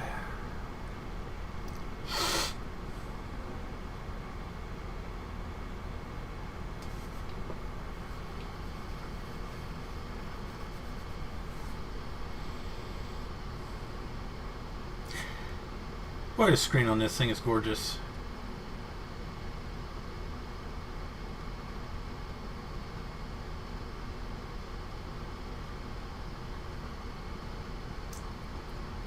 Yeah, I was just never a big fan of the trackball.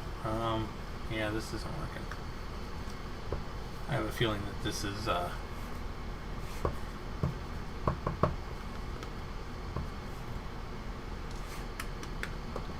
yeah, I think the Glide Point's dead.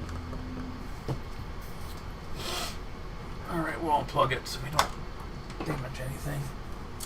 So let's get a Let's get a floppy disk hit.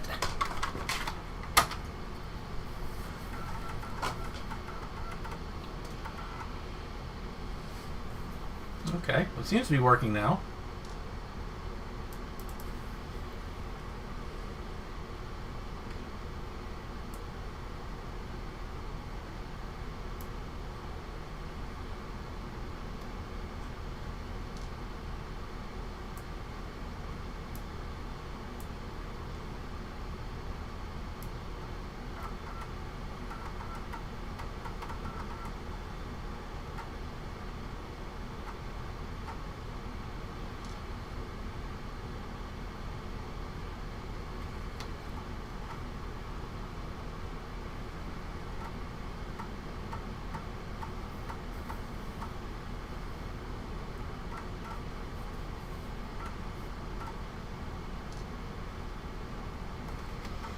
So we're getting some read errors, which I truthfully kind of expected.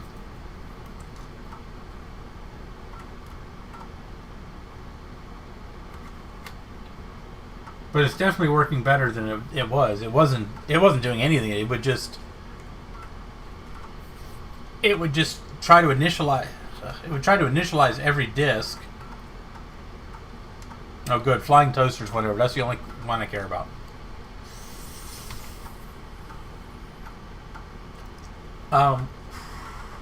And then when you like, if I put a blank disk in once and I tried to initialize it, it wouldn't even.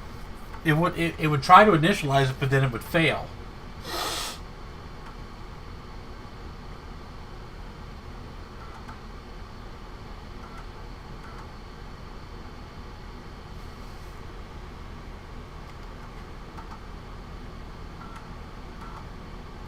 Now, like a desktop trackball, I like.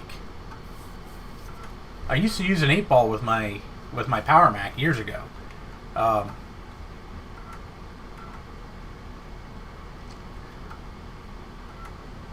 don't think it's so much the trackball I don't like. I think it's more the arrangement of the buttons.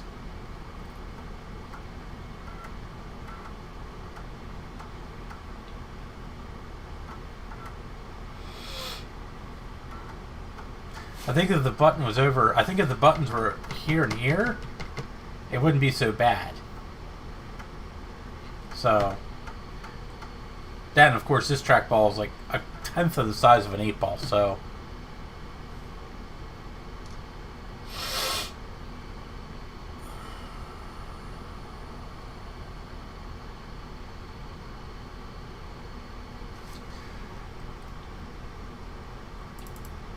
Yeah, passive matrix screens do kind of suck.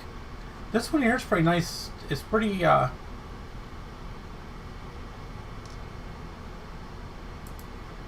thing is nice and sharp, though.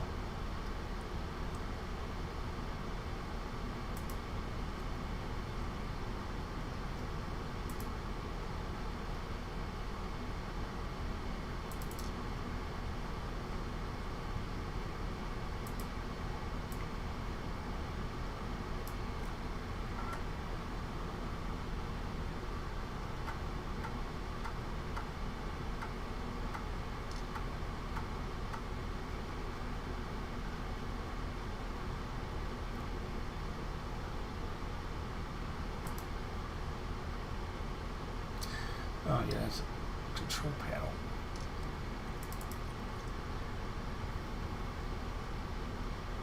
Yeah, I wouldn't mind getting a trackball for my Mac Pro.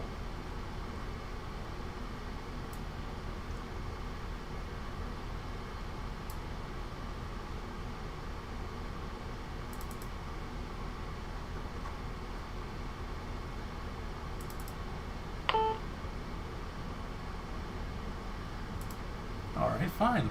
I guess we'll restart our Macintosh.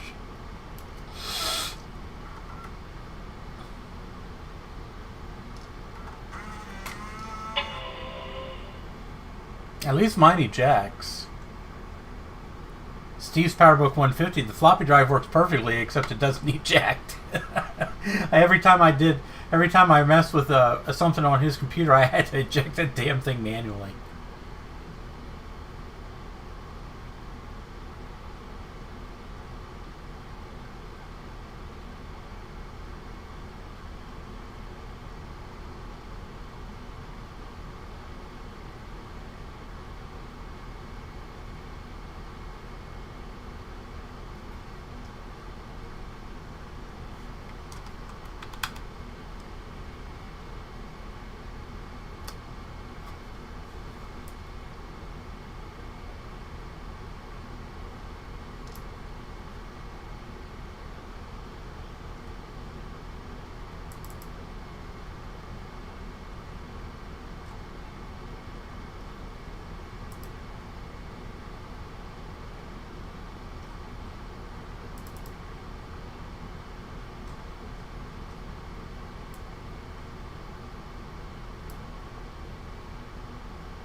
PPL server? What the hell is that?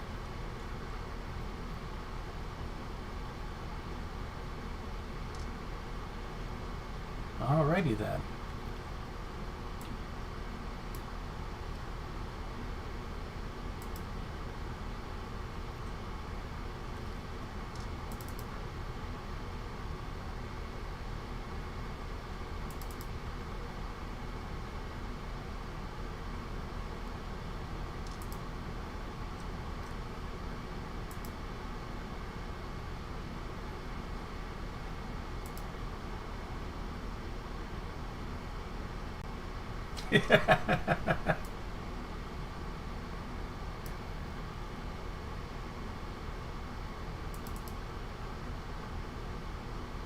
Hey, there we go.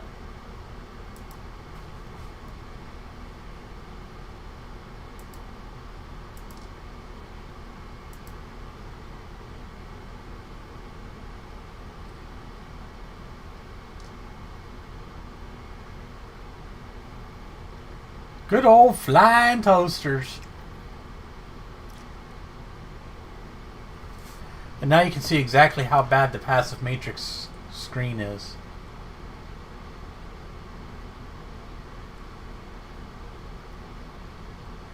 You see all the ghosting? That's good old passive matrix right there.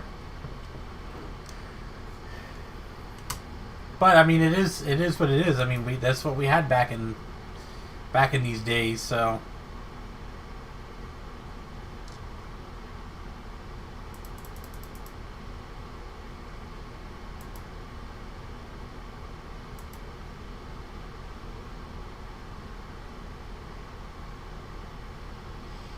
you can really see it with this one.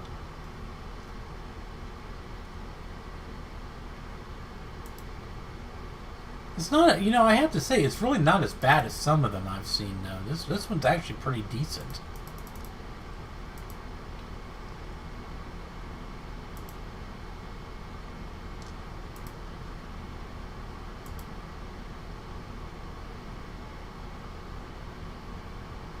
Yeah, as long as nothing moves the screen, it's fine.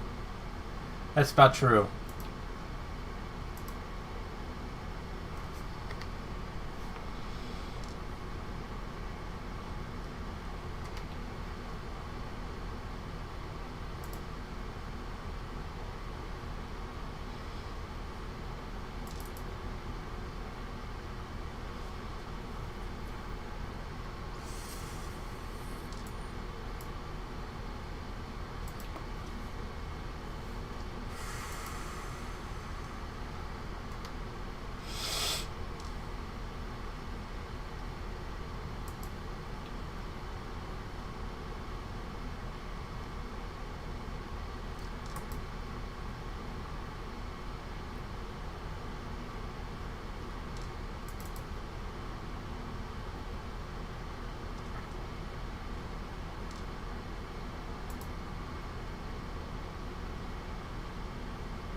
Okay.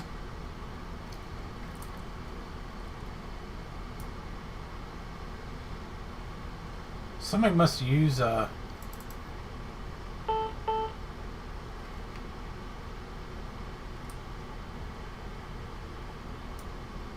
somebody must use a CD-ROM on this thing at some time, 'cause it's got a CD-ROM toolkit.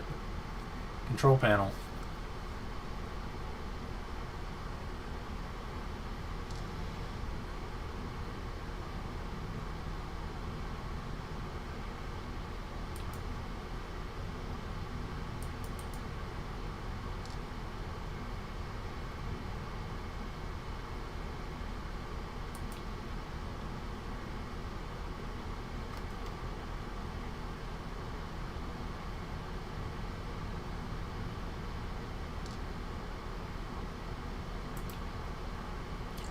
So I don't have anything installed on here. Just this basically anything that came on it when I bought it. So yeah, your outbound probably has almost the same exact screen in it.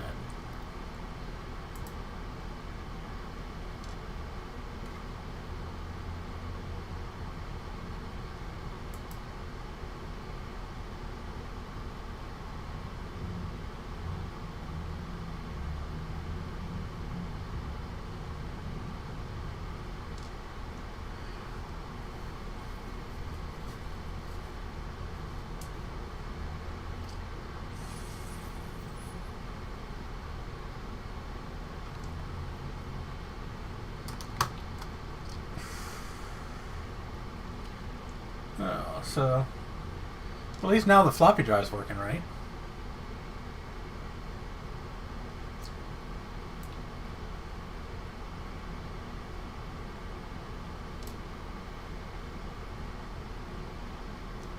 What is here it is.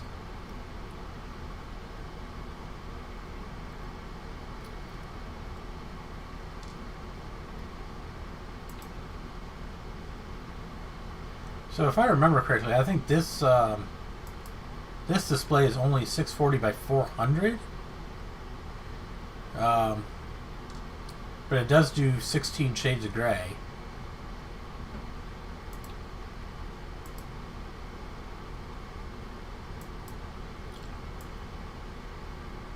I think this thing only has 4 megs of memory in it. Yeah, it does. It's only got bone stock 4 megs in it. It's a nice little classic machine to play around with, you know.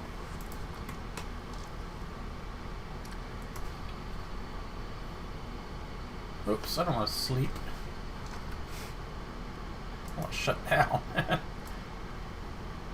There we go. There. So, well, at least now the floppy drive's working on that.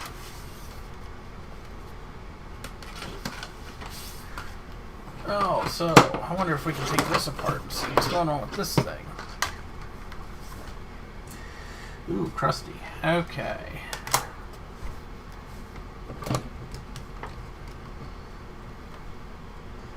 Oh, those are tiny little screws. Oh, I have to get that tiny little screw set.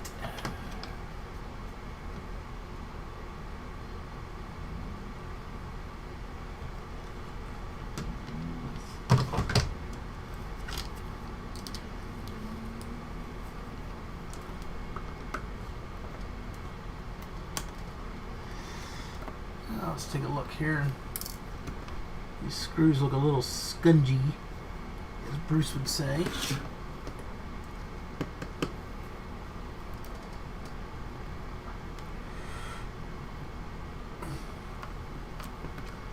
Oh, that one just disintegrated.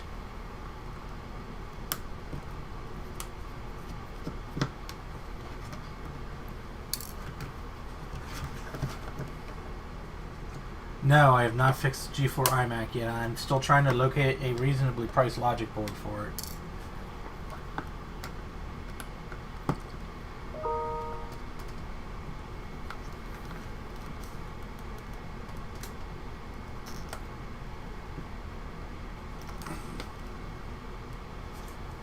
Wow. Okay.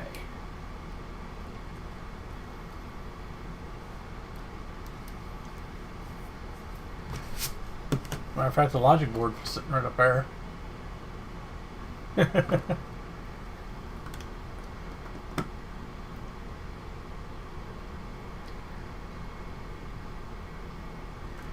Alright, well, that screw is totally screwed.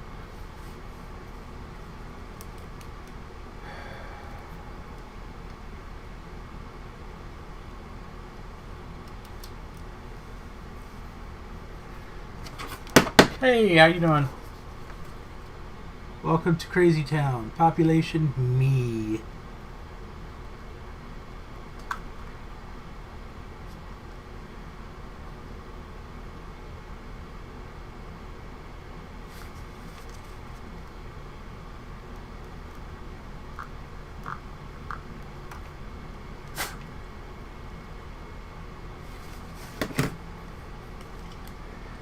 Yeah, well, cats wouldn't have been able to drop the computer on the floor if I would have had it on a normal table. Of course, you know, at the time, you know, it's all I had.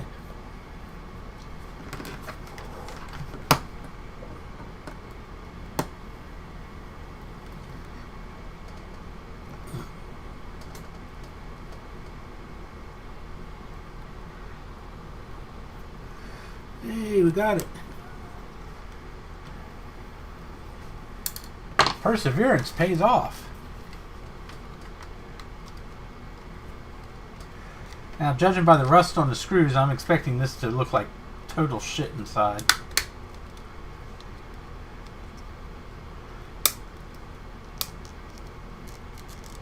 Yeah. Wow, that's that's kind of surprising. It actually looks perfect.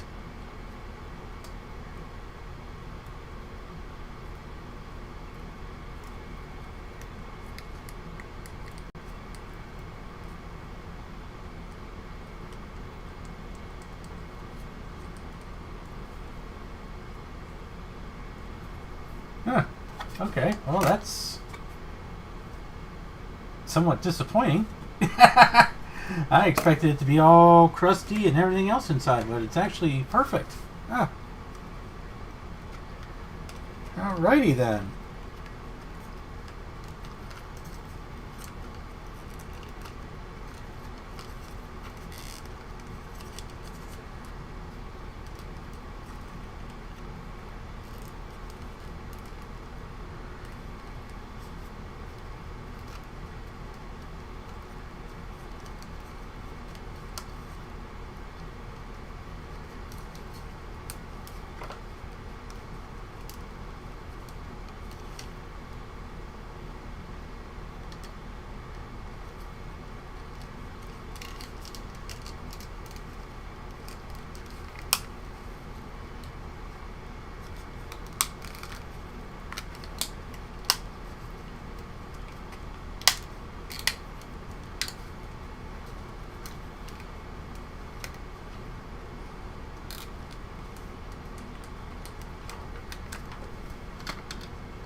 Cats can make great scapegoats sometimes.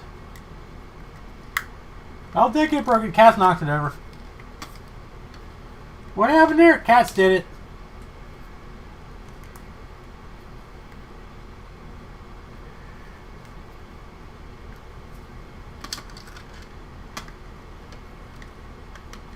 And the thing is if you yell at the cats, they have 0 fucks to give. At least mine do.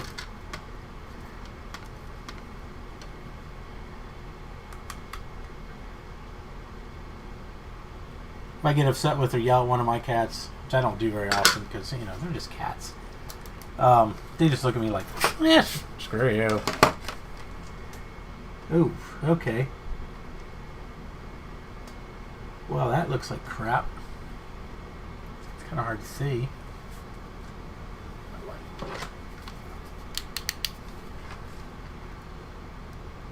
Can't see it, but it's all corroded down inside the ADB connector, which is probably why it's not working.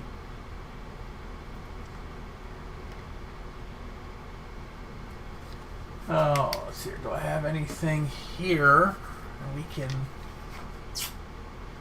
use to clean that? I mean, I got... Alright, cool.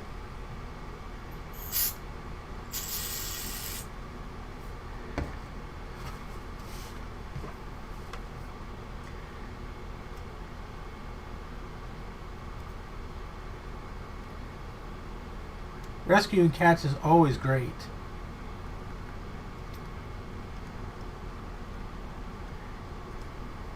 Where did you rescue him from, if you don't mind me asking? Did you, like, adopt him from a shelter or just rescue it off the street?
Watch what you say there, Mike.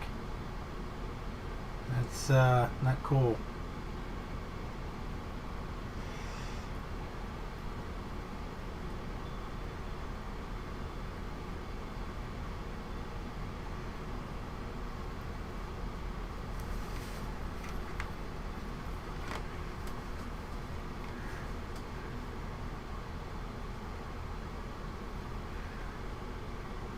Well, that was nice of you. That's kind of how I got. That's how I got a couple of mine. Friends of ours were moving, and they couldn't take Prada because the place they were moving to didn't allow pets. So they were going to take him to the SPCA, and I said, no, we'll take him. And Simon, his owner, the woman who had him since he was a baby, she passed away. She had MS. So she was in the hospital at one point in time several years ago, and my sister asked if we could watch him. And so we had him at our house for a while, and since he got along with our cats fairly well, I mean, he's cranky. He's an old man. He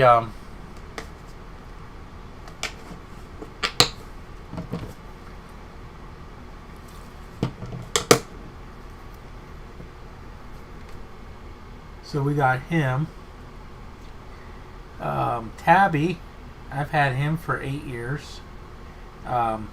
He was a part of a litter of 4 cats that were all strays up at my old garage back where my old shack was, and I adopted his 2 brothers, Shadow and Sassafras, or Sassy as we call him, and Tabby was having adjustment problems. He wasn't adjusting too well, so my friend who I got the other 2 off of said, hey, you want him? I said, yeah, I'll take him.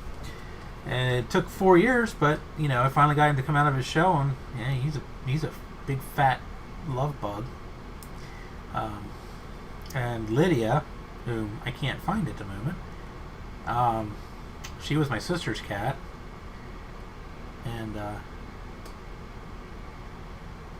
her and the dog kept fighting like cats and dogs. I mean, and my sister was just tired of it, and she's like, I'm going to get rid of her. And so I came home one Thanksgiving with a black cat, fluffy black cat. So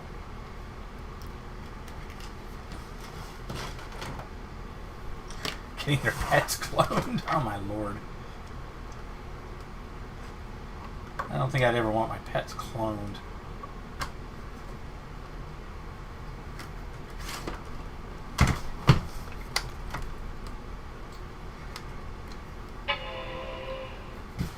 Oh, let's see here.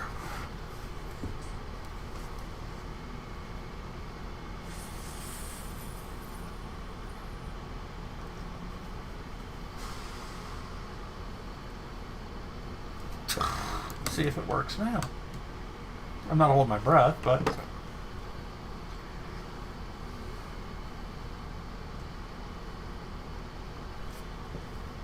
nope. Nothing.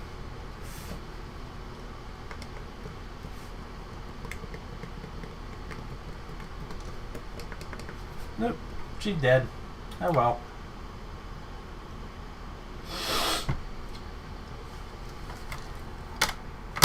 I'm going to hang on to it because these things are not very, very common. So, if nothing else, I'll say, hey, I got it. One of the original track. This was actually one of the very first trackpads ever made. In case nobody knows the history of the trackpad, Alps actually invented it. Yes, the same Alps that makes key switches and stuff for mechanical keyboards. Yep, they're the ones that made the trackpad. So,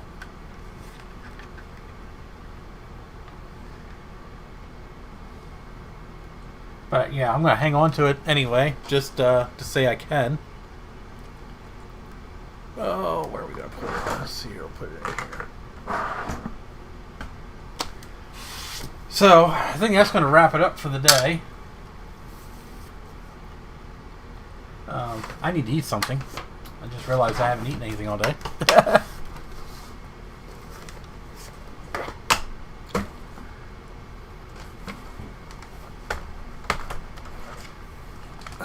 So I should probably go out and find something to eat. So we got some stuff accomplished today. You only spend $25 at Harbor Freight. Well, what the frick good are you? Jeez. It's no fun if you don't go in and spend all your money. Yeah, I might do that. I somewhere around here, I have some emery boards that I had gotten specifically for that purpose because I can cut them up and make little points out of them. Oh, also, I tell you what, I have some tools down at the garage in my toolbox that are made for cleaning those kinds of things. Well, of course you got a 10% off Home Depot coupon after you buy the shelves. How else are they going to send you the coupon if you don't buy the stuff first? Now you can buy more of them, Steve. Because believe me, you need more. Yeah, the Mac Plus works. I booted off both the floppy and the floppy emu. So, yeah, it did definitely work better after I plugged the deflection in. Yeah, I missed the deflection cable. But, hey, that's the kind of stuff figuring that's the first time I've torn apart a compact Mac in probably a decade. So, now what I'll probably do is one of these days when I feel frisky, I'll probably completely gut it and take it and scrub it up real good in the tub, clean it down real good, try to get it as clean as I can. So I'm not worrying about retro brighting it or anything like that. I just want it clean. So, and probably spray it with some Febreze because it still smells like a exploded reefer. So, so Retro Techie, make sure you send me your address so I can send you this reefer cap in the mail.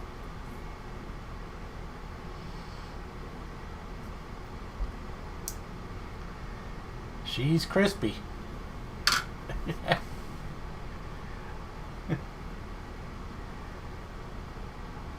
Yeah, when I feel up to it.